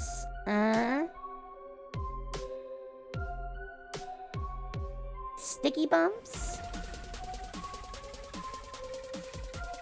This would be hard to do, and some spells would have it anyways.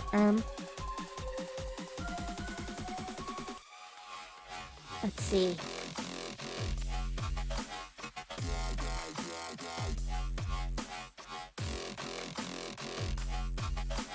I don't really see good uses for any of these.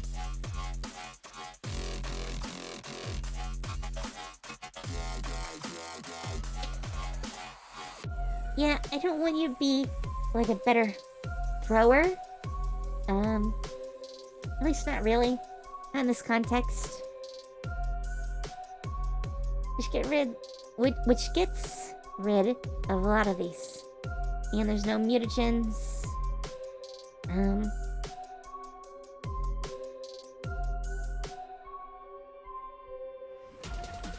That could be interesting.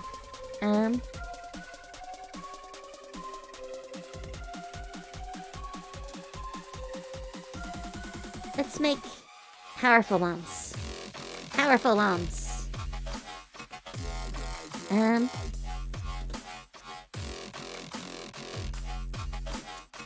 Your bombs can overcome spell or damage resistances of the targets. Not immunity, but resistance. If the target would usually have resistance to the type of damage the bomb inflicts, they instead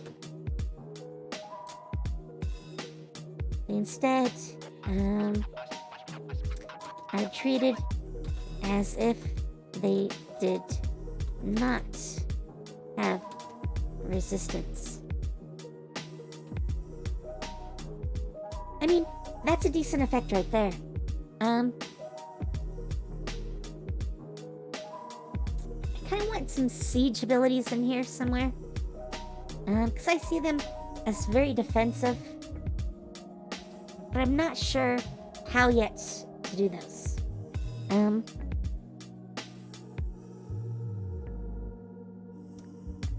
Yeah, let's look at the last of these.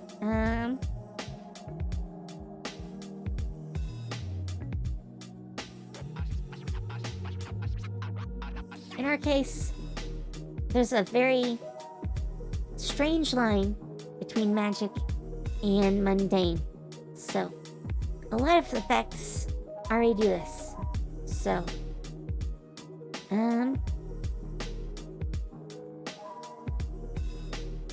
you know, that would be a useful thing. But Revivify is already a potion. Yeah.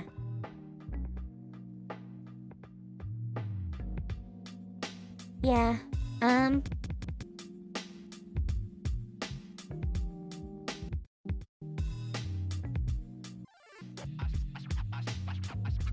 jeez. It's the high levels that really give you an issue. Jeez, there's no Philosopher's Stones. No mutagen still. Mega Bomb. You know what? Let's call this Mega Bomb. But I'm gonna do a different effect. You can create bombs using a higher spell slot than the normal level of the bomb. Or normal level of the spell the bomb mimics.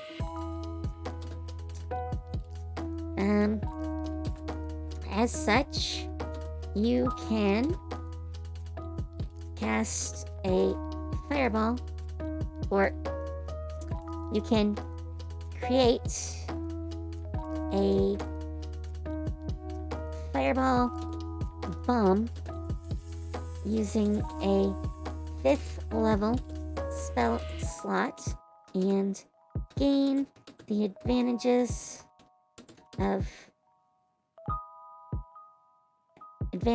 as if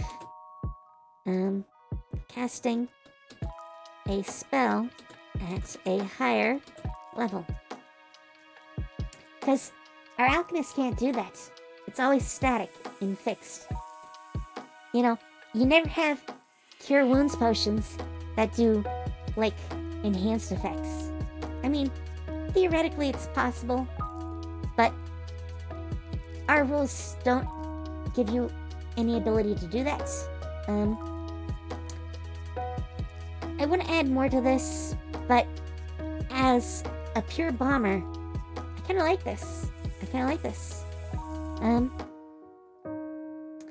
Just for the heck of it, fireball. Alright.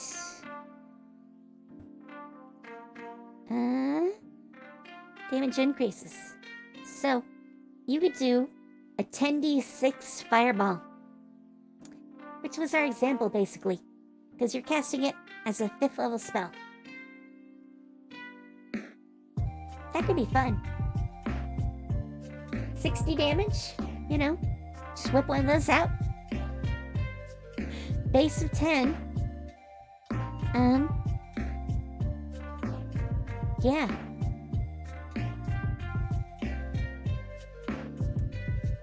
That is a good example.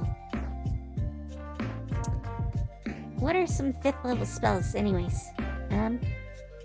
Oh, and if you guys don't know, in Celestia, there's no spell lists for different spellcasters. So you can literally learn any spell as long as there's not a conflict. Technically, like an alchemist could even learn Bigby's hand, but they couldn't use it because it has the requirement for input. So you can't just, create a potion to do this. Anti-life shell, probably you could. Animate objects, no. Because you can't direct it.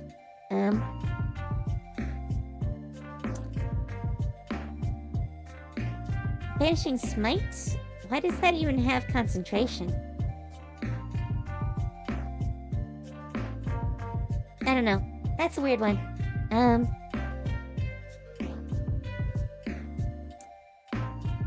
As far as bombs go, cloud kill bombs, that's huge. Cone of Cold. I don't see Cone of Cold as like a bomb. Or an alchemy potion. Maybe? In Conjure Volley, I don't see that, but maybe?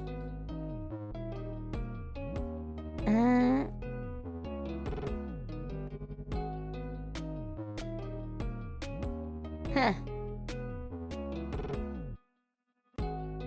That's a weird one. I don't think you could. You could do contagion bombs.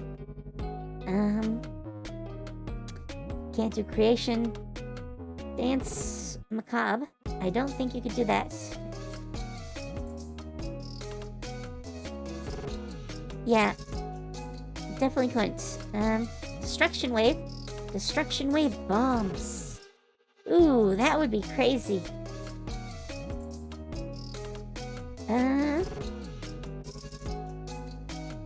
Yeah, that would be fun. That would be fun.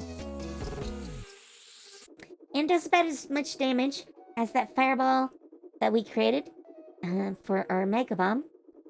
Can't do geezes. Flame Strike could probably be a bomb. I don't know why you'd want to, but could be. Cold Monster could actually be a potion, not necessarily a bomb. Immolation, that definitely could be a bomb.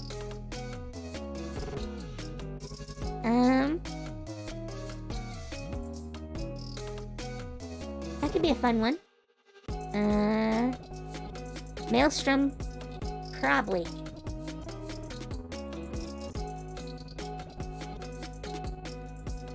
The targeting would be different. It would basically form a 30-foot radius centered on the point of impact. Which, since you can only throw it 30 feet, that might be a bad thing. That might be a bad thing. But if you really want to mess up a group of people, that might work. See, this would work. Sort of. It's the 6 creatures thing that really... I'm not sure how to do that.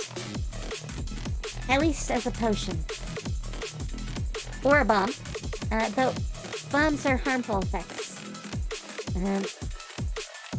Negative energy flood.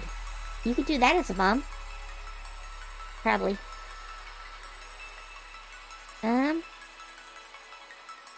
Yeah.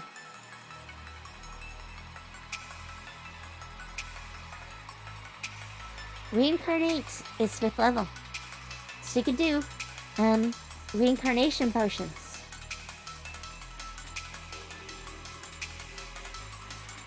I don't think you'd want to, but, I mean, it would do it. Probably it's the cheapest way of doing something like that. At least within the setting. There's maybe some others. You can't summon things with them. Seeming might be possible as a potion. Teleportation circles are out. Temporal Shunt is out. rest our walls. So there aren't really a lot of 5th level spells. But actually, that reminds me. For our mega bomb,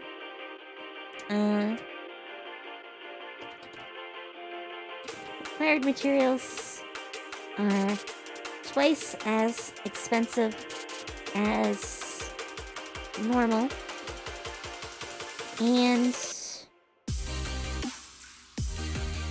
take twice the normal time to prepare. Okay, so it's gonna be a little longer to make a batch of fireballs as bombs than like 5th level spells, but they're gonna be cheaper because the 10 factor is gonna make even a 4th level spell more than twice the cost of a 3rd level. So I think that's a good thing. Feels pretty good to me. Alright. There is currently a lot of overlap between Bomber and Alchemist. In fact, at early levels, they do pretty much the same thing, but with a far more limited list for the Bomber, because it's only offensive. However, at high levels, and let's back this up. High levels, the Alchemist probably wins.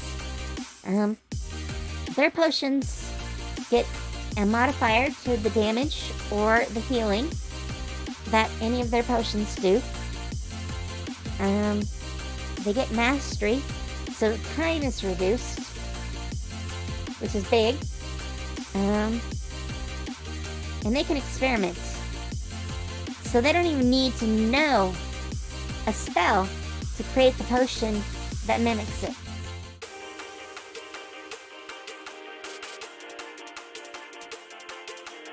Yeah, I think in the long run, Alchemist is more powerful right now, but Bomber still feels kind of good. I have a lot of overlap though. Gonna have to work on that, I think. Yeah. Let's go to the other end. Oops. Not what I wanted. Let's get rid of Alchemist. We don't need that right now. Okay. Artillerist. I still don't know how we want to do Artillerist.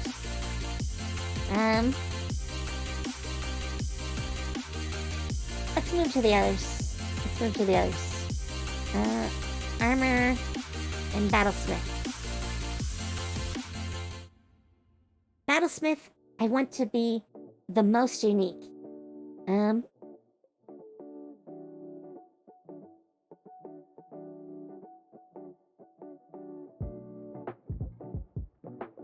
Okay. So, Artificer. A lot of things I didn't copy from the core. Okay, they get the Steel Defender. Which I'm definitely renaming. I don't want it to be called a Steel Defender.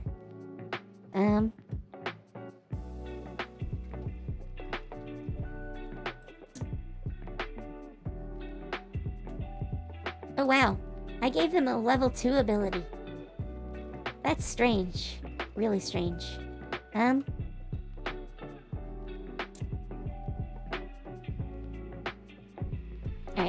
I'm just gonna copy all of this so I have a recording. And then we're gonna clear these because we're going to rebuild these. Extra attack is definitely in there.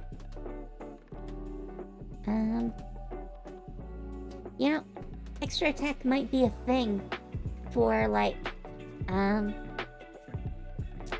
maybe Bomber? That would give it some more options. Have to think about that.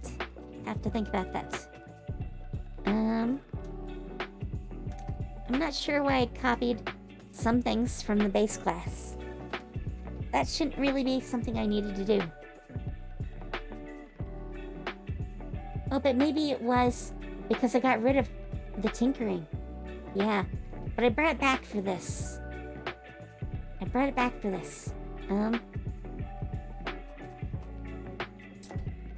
gonna call this bonus proficiency. Okay. Gain proficiency with Smith's tools. And...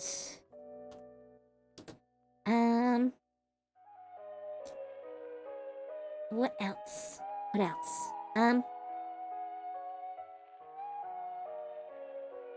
Oh. Medium armor. I definitely want them to be able to use medium armor. Which is also a proficiency. So, we'll put those both together.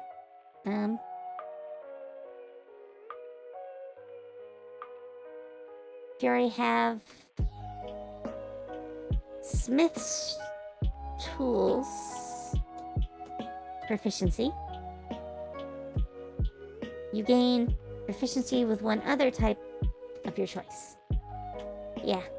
Okay. That gives us our proficiencies. What did magical tinkering do it again?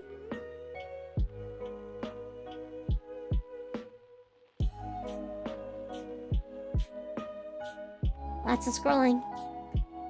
Alright,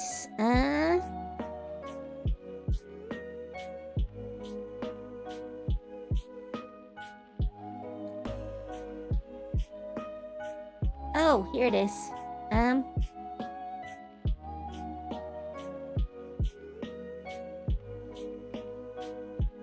Okay. Yeah, this is fine.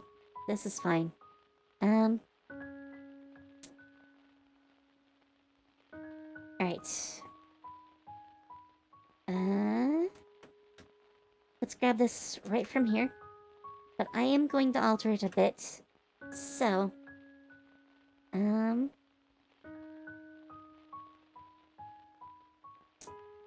Alright.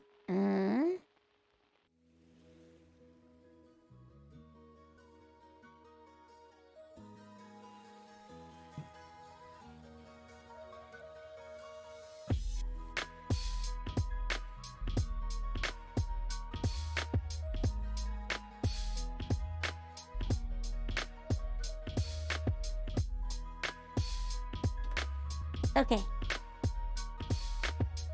I like most of that as far as text goes. But let's put it in here, and we're gonna take it apart. I want a sub for this. The object sheds bright light in a 5-foot radius, and dim light in another 5 foot.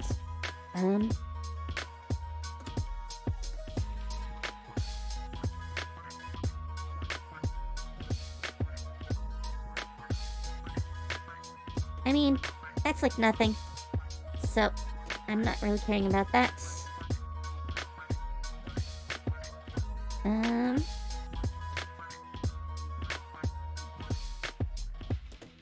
Static visual effects.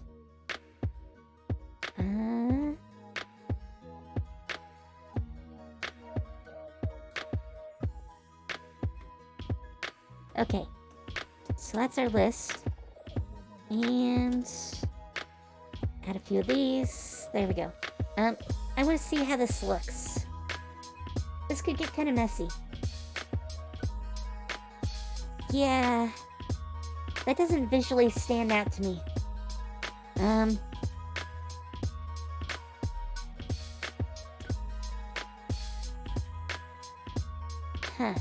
I mean, it's important that you can read these. If you can't read them, it's not very helpful.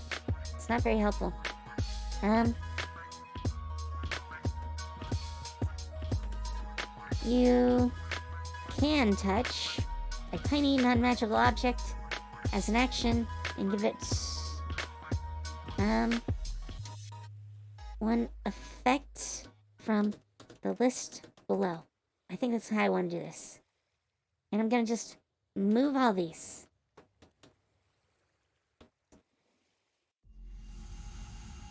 Okay. We're gonna make a new entry here. Magical tinkering effects.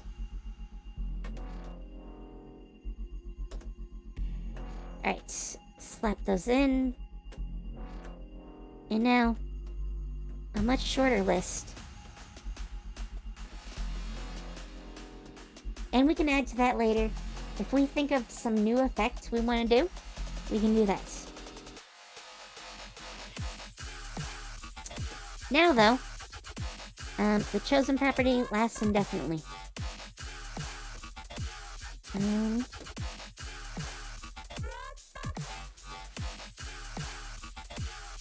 You know what? As a bonus action, you can touch the object and end it early. I don't think it should take much to get rid of the effect. It's more about adding it that I really care about.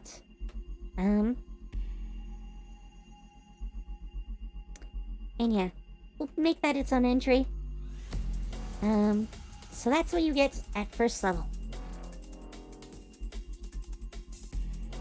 And we can remove this because we've done level 1 on here.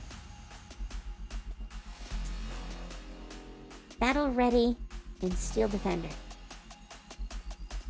Okay, so they get martial weapon training.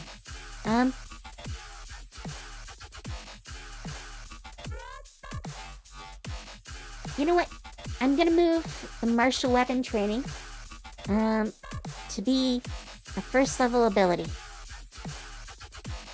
So Smith's tools, medium armor, and martial weapons. Whoops. There we go. So we move that part. At 3rd level, we can give him the new battle ready, which is that int bonus that was here.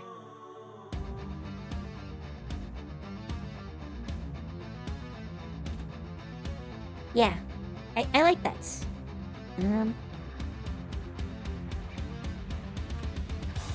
Alright. In here, with Battlesmith, we're gonna give back some of what was lost as well. Because we got rid of the infusions. What level were those at?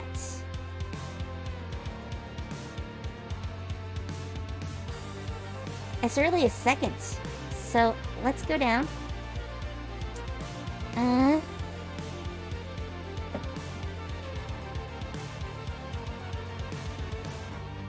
See, I don't like the way this is worded.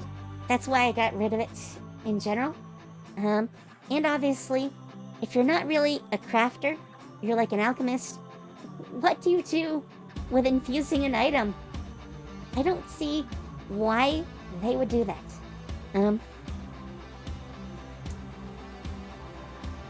So, obviously you're not going to get it at 2nd level. Because I just can't. And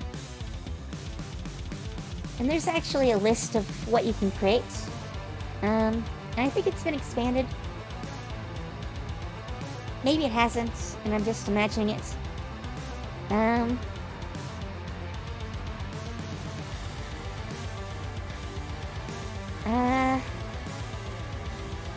You know, most of this is not really needed.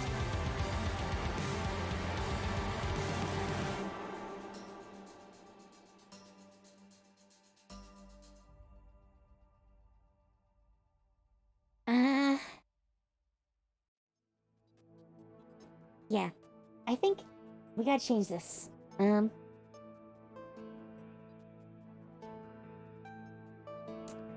gonna call it Create Magic Item. Whoops. Too many asterisks. So, if you don't know, the type of formatting system they use. It's called LaTeX. And basically, the number of asterisks decide the layering that you see in the way it folds out. And usually, you don't want to go too far. 3 is about the max. As far as layers to this that I really want to go. That's why I had the problem up above, so I wanted to move it down to its own list. Alright, you can create magic items. Magically infused items.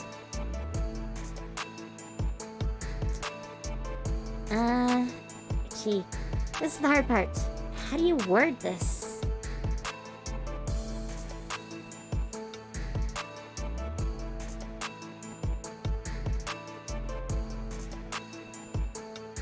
Oh, what?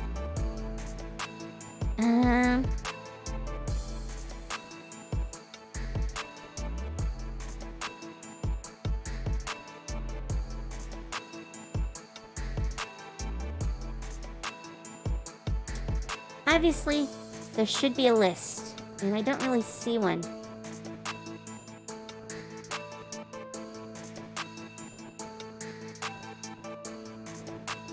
At least it's not linked on World 20, because that's what we're looking at. Infusion. Okay. How about this?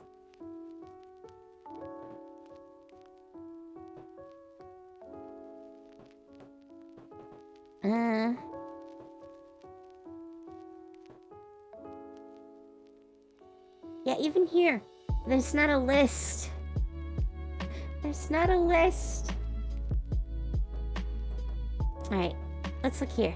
Oh, here is a list.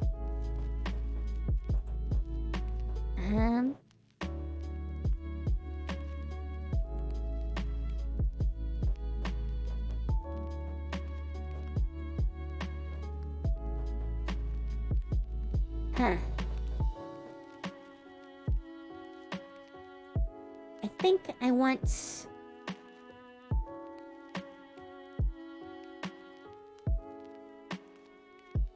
You know, I'm not sure how I want this yet.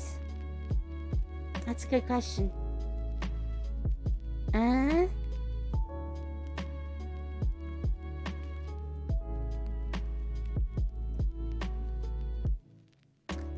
From the list of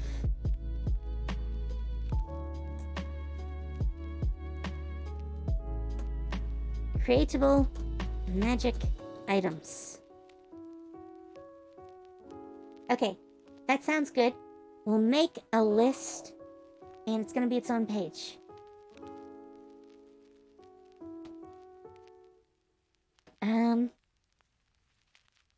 Gee, that's already 3rd level, and that has a lot. Wow, they get Steel Defender at 3rd too. What do we give them at first?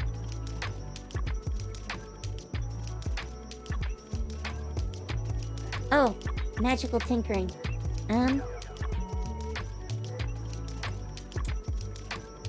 Do we want to push it back to 5th? I mean, it seems such a core part. And they get extra attack usually. I'm not gonna do Arcane Jolt, probably.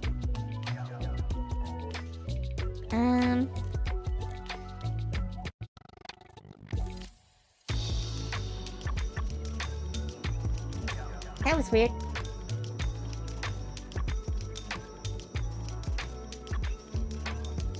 My audio seemed really weird for a second. I think it's done that a couple of times. But I really noticed it right there. I mean, I can delay extra attack. I'll treat the golem like I do Like, at other points? Well, you know, extra attack is big. I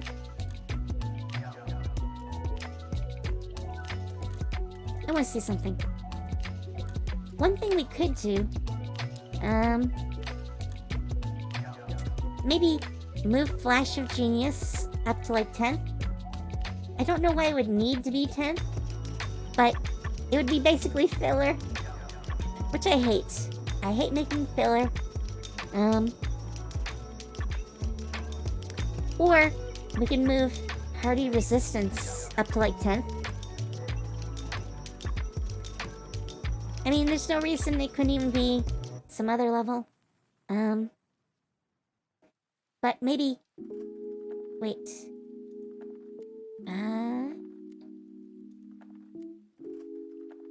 5th and 9th. Okay. 9th is way too long to wait.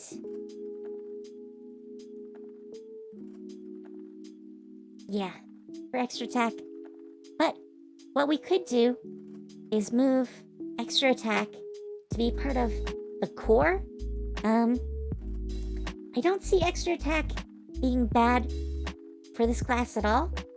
Maybe add it around 7th level. Because that's what I was thinking when I said that. We can move Flash of Genius and Hardy Resistance up here somewhere. Like 10th and 11th. Which have nothing yet. So, they're kind of empty anyways. And we'll add in extra attack. To give them some more options. I kind of like that.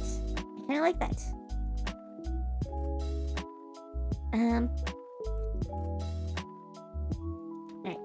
Let's move you. Yeah, that will make it less of an issue with,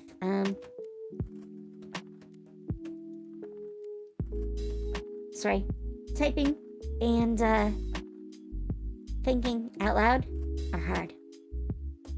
Okay, extra attack. Actually, yeah, let's look at a couple of other classes. Oh wow. Can I?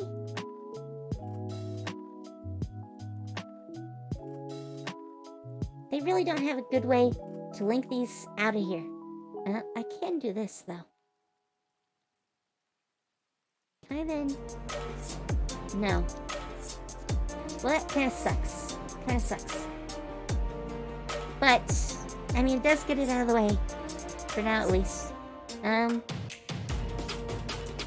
want to look at what other classes get extra attack at. Just real quick. Okay, 5th level. That sounds normal.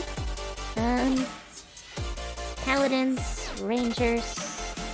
I know Rogues don't get it. Fighters, Monks. Let's see. I just want to track when they get it. When do you get it? 5th level?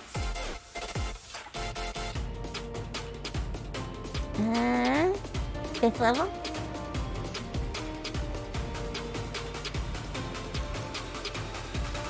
Fifth level. And let's see, Monk. 5th level. Well, they all get it at 5th level. I think if we're gonna get it later, it shouldn't really be a conflict. Alright.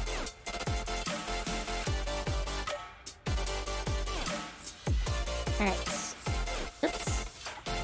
I was going to go back here, I think? No, here. Okay. Oh, yeah. I forgot to say this. So, we'll do it at 7th level. It's behind others that get it. I might do the same thing with rogues at some point. Right now, they don't really have a good like multi-attack option. Because they don't get extra attack. And they're one of the rare exceptions. In fact, if you look at all the types here, bards don't usually get it. In fact, I don't think it's a normal bard feature at all. Yeah, they're one of the rare exceptions. They don't get multi-attack or extra attack. And neither do rogues. Otherwise, all the other pseudo-hybrids tend to. So they're kind of exceptions. Odd ducks. And, you know, I don't think it's really gonna be a huge thing adding it to these guys. They're not really casting spells usually, so it's gonna be a lot of physical attacks. And stealths are really the only issue you tend to start having with, like, extra attack, because then they overlap. So, yeah. I think we've moved extra attack out. It's no longer 5th level. Now we can move what is usually Steel Defender. Golem Ally. I like that name.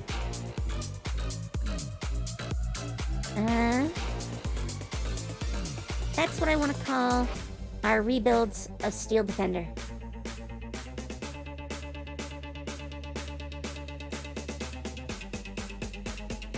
Alright.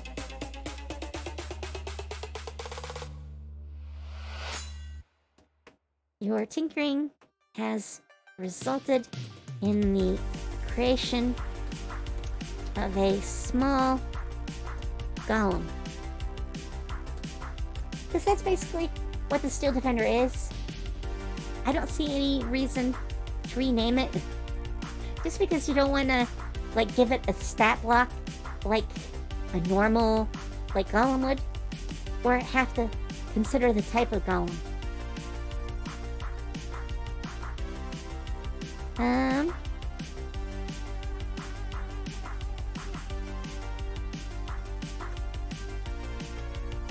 I actually don't know off the top of my head what the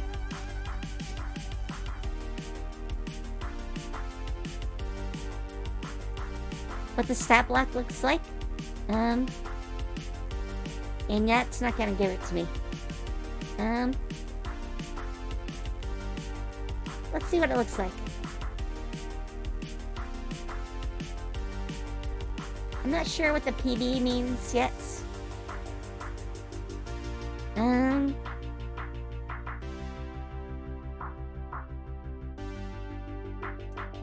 Yeah, I'm not sure what that's supposed to be.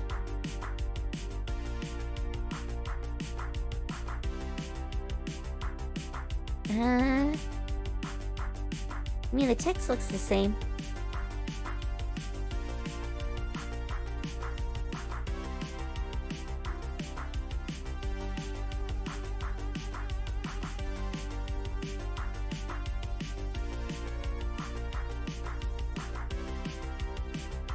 Sorry if I'm not talking.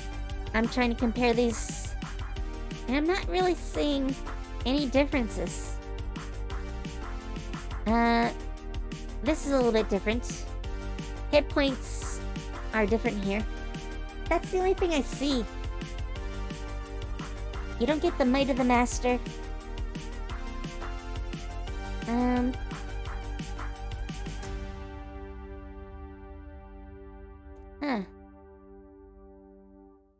Yeah, I mean, otherwise, they look identical. Oh, except the force damage goes up on this one. But the repair doesn't change.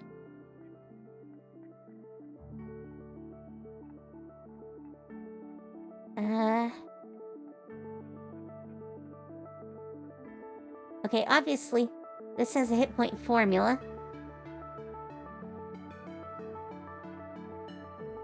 All work work on this part.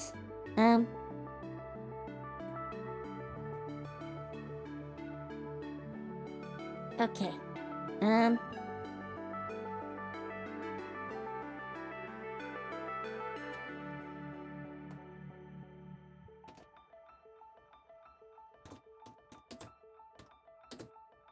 Okay.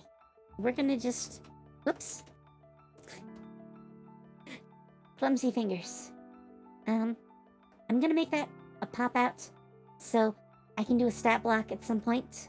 I don't know if I'll do it here, or if I'm gonna do it within, my Celestia campaign on Roll20. I might do it in both, but it's gonna look a little different here than it will there. Alright, let's go back to the core of what we're doing.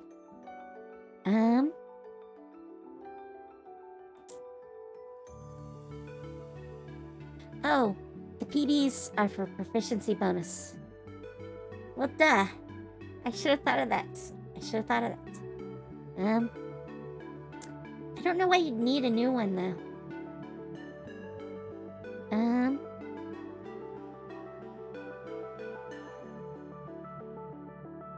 Alright. I hate these rules about commanding it to use an action.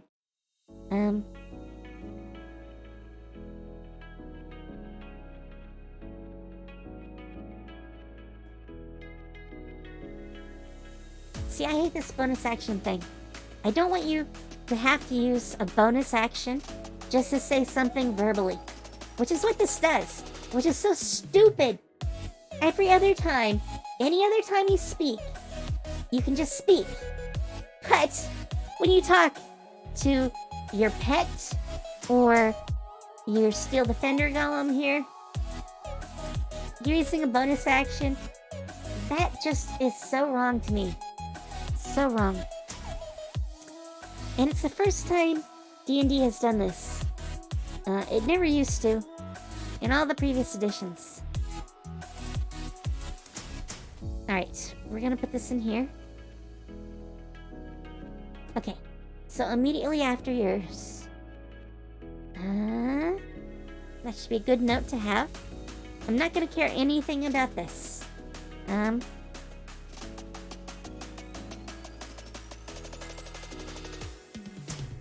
See? And this is the worst part. It gets smarter and can do more if you're incapacitated. What sense does that make? That is the worst parts of this.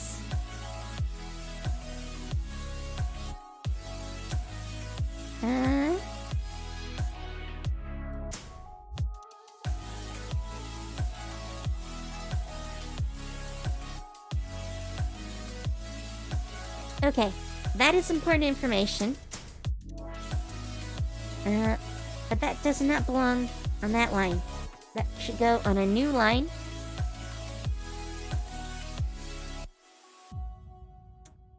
I don't like this. I don't like this at all.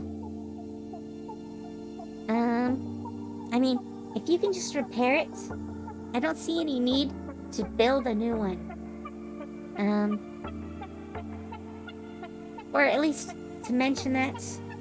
I mean, if you actually lose it, I expect you can make a new one. I don't need rules for that. I might give, as the GM, some flavor involved with that, but it's not like something I need a rule for. So, yeah, I don't see a point of that at all.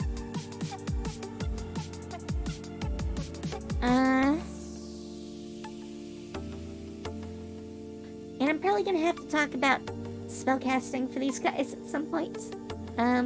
Because they get spells, but so far, they're not using them. Sorry, had a fly in my face. Don't know where it came from. In fact, I should mention...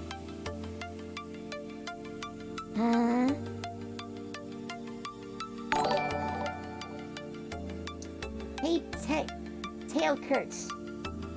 Thanks for following, and welcome. this is kind of an off stream for me, but I do D&D campaign sessions. Usually right now, every Sunday, every other Monday, and cool. I like that. And sometime I'm filling in another game at some point, but I'm working out schedules right now for that. So I'm kind of curious what you've done. I mean, we took it apart, and we're slowly putting it back together. Right now, we're working on the subclasses, because for Artificer, subclass is so much a part of it.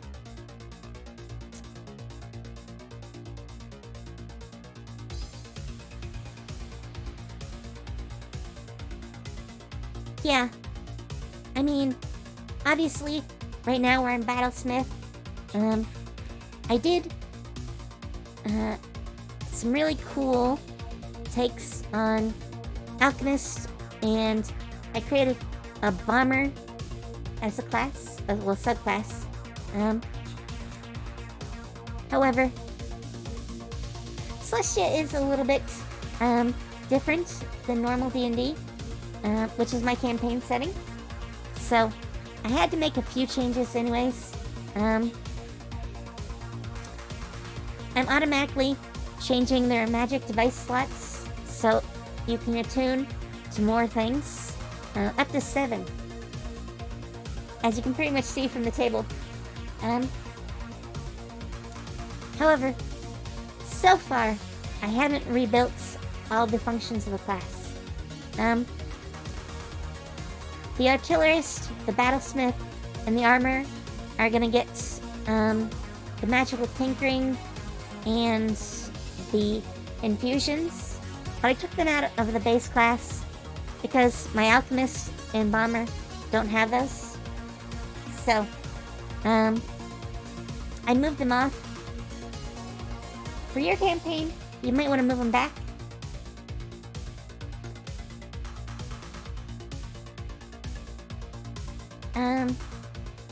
Yeah, I'm making some kind of radical changes. Which is also why you don't see stuff for the normal blocks. But I'm gonna have to fill this in at some point with some more abilities, because right now they're really weak, at least as a base class.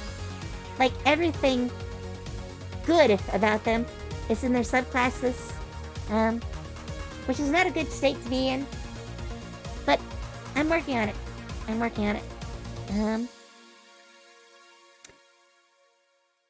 So yeah, we're working on it, and listening to music while we do.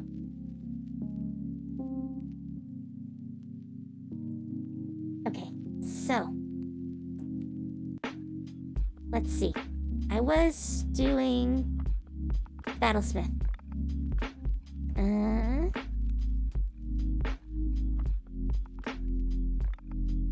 Okay, I don't know what I want to do for 9th and 15th level yet.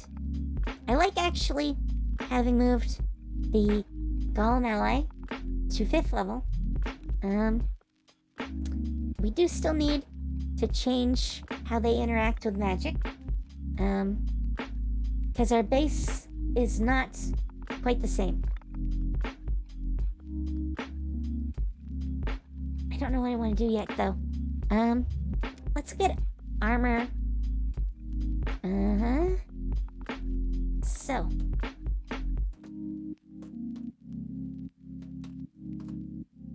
Alright. We're gonna change this. Smith's Tool Skin. Medium armor. Heavy armor. And I think... Well, let me pull it up. We'll look at the base class again.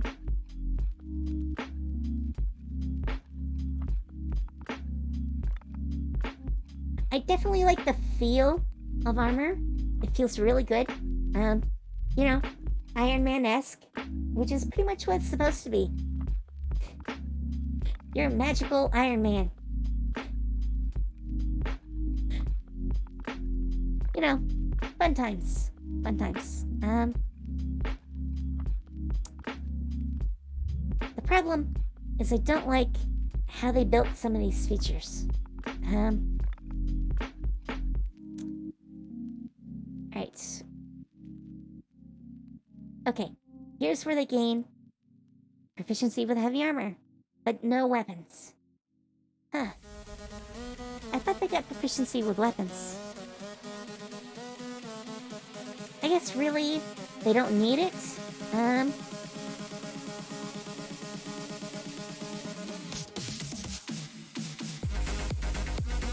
Okay, we already have Smith's tools. Proficiency. Alright, that fixes that part.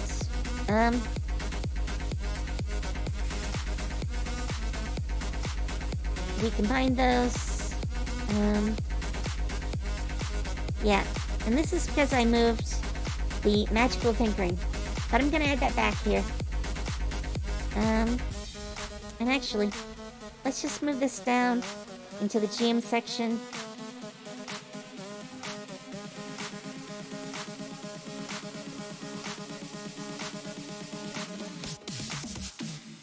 Because I'm rebuilding all these. Alright.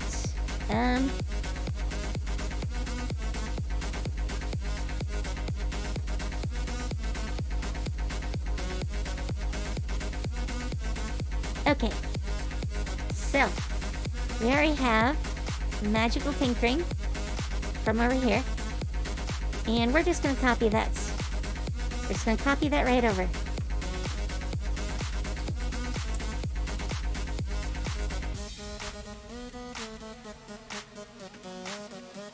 Alright.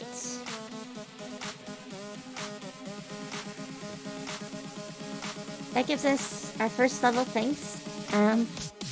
Because for us, they get to choose their subclass at first level, rather than third.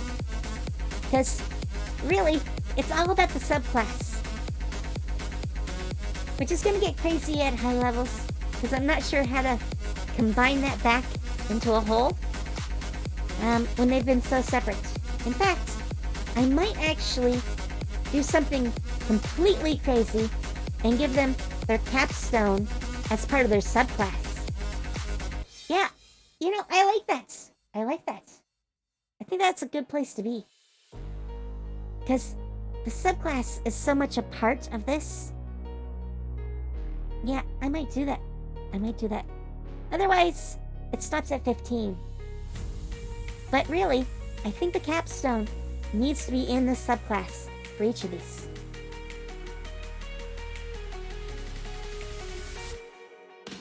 And of course, for this subclass, the key component is arcane armor, which I want to bring back here.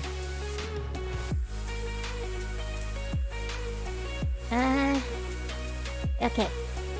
Now it's the same point that we had here. They're automatically getting extra attack.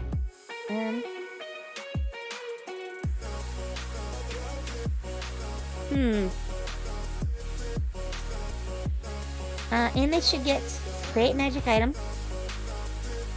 So actually, I'm gonna move that over too.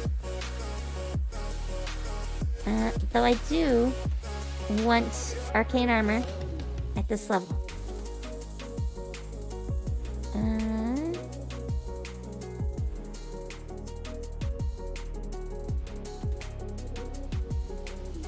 Alright.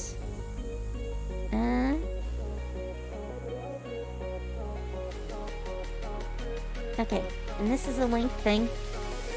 So I'll add the link back. They don't get battle ready. So they're gonna get their arcane armor here at third.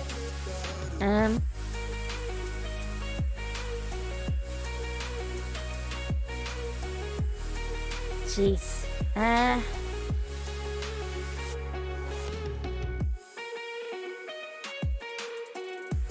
I don't care about the spells. At least in my setting, the spells aren't determined like this at all. You're just available to take any spell. So, that's a big change here. And it gets rid of this need. So.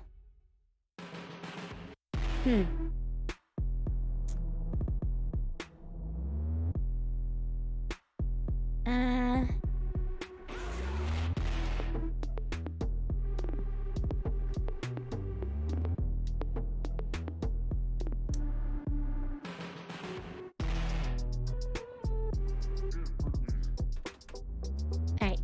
I might have to, in some form, move this around a little.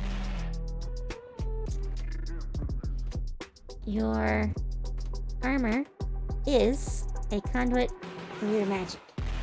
Okay. Blanket statement.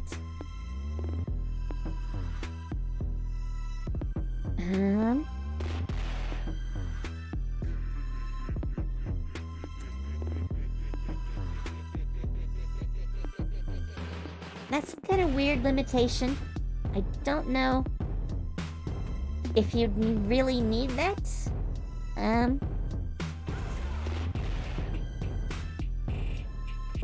At least as a separate thing. I mean, as an action, that's... You would automatically have this. I don't know why you'd turn it off. I mean, if you need to make a new suit, you're doing that outside combat.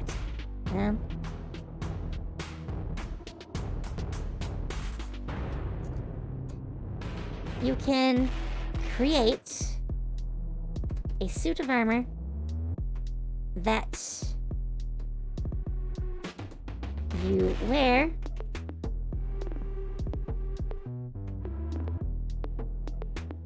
which acts as arcane armor. And then, that makes much more sense. Much more sense.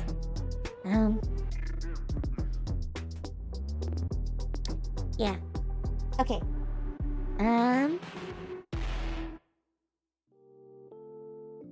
Is there anything else I want to do? At least it's this part. Let's actually list what arcane armor is. So, we'll back out and save this page. And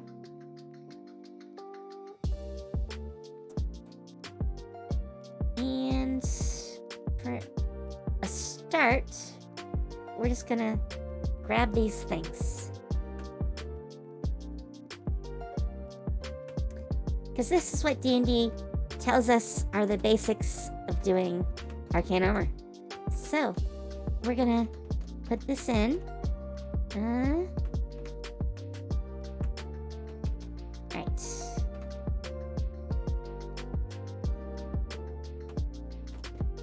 I mean, for me, this is kind of key.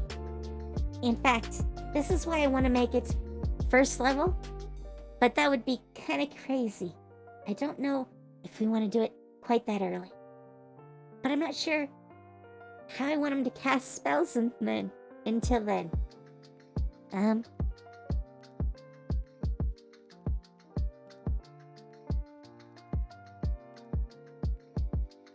Okay, that's nice.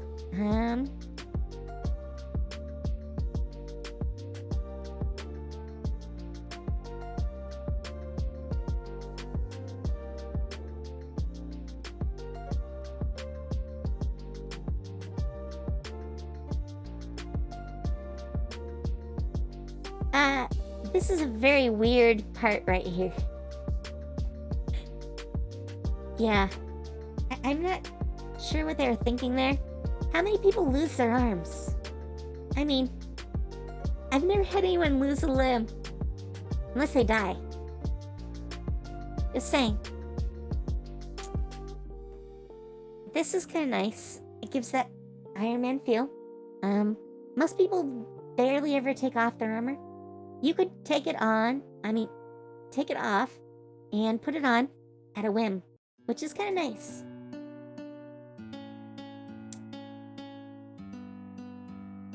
Well, obviously, if you die, it does not really matter. But I guess we're gonna create this. Alright.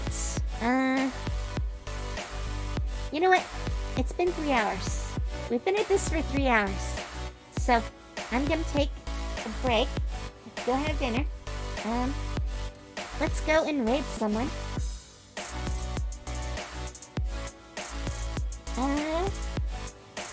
You know what? We haven't raided, this particular person in a while. So let's go raid them. And, hang on, let me turn off my music.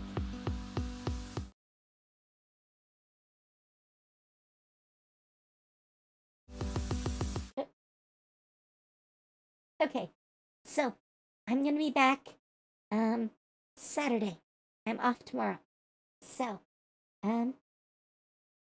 yeah, back Saturday.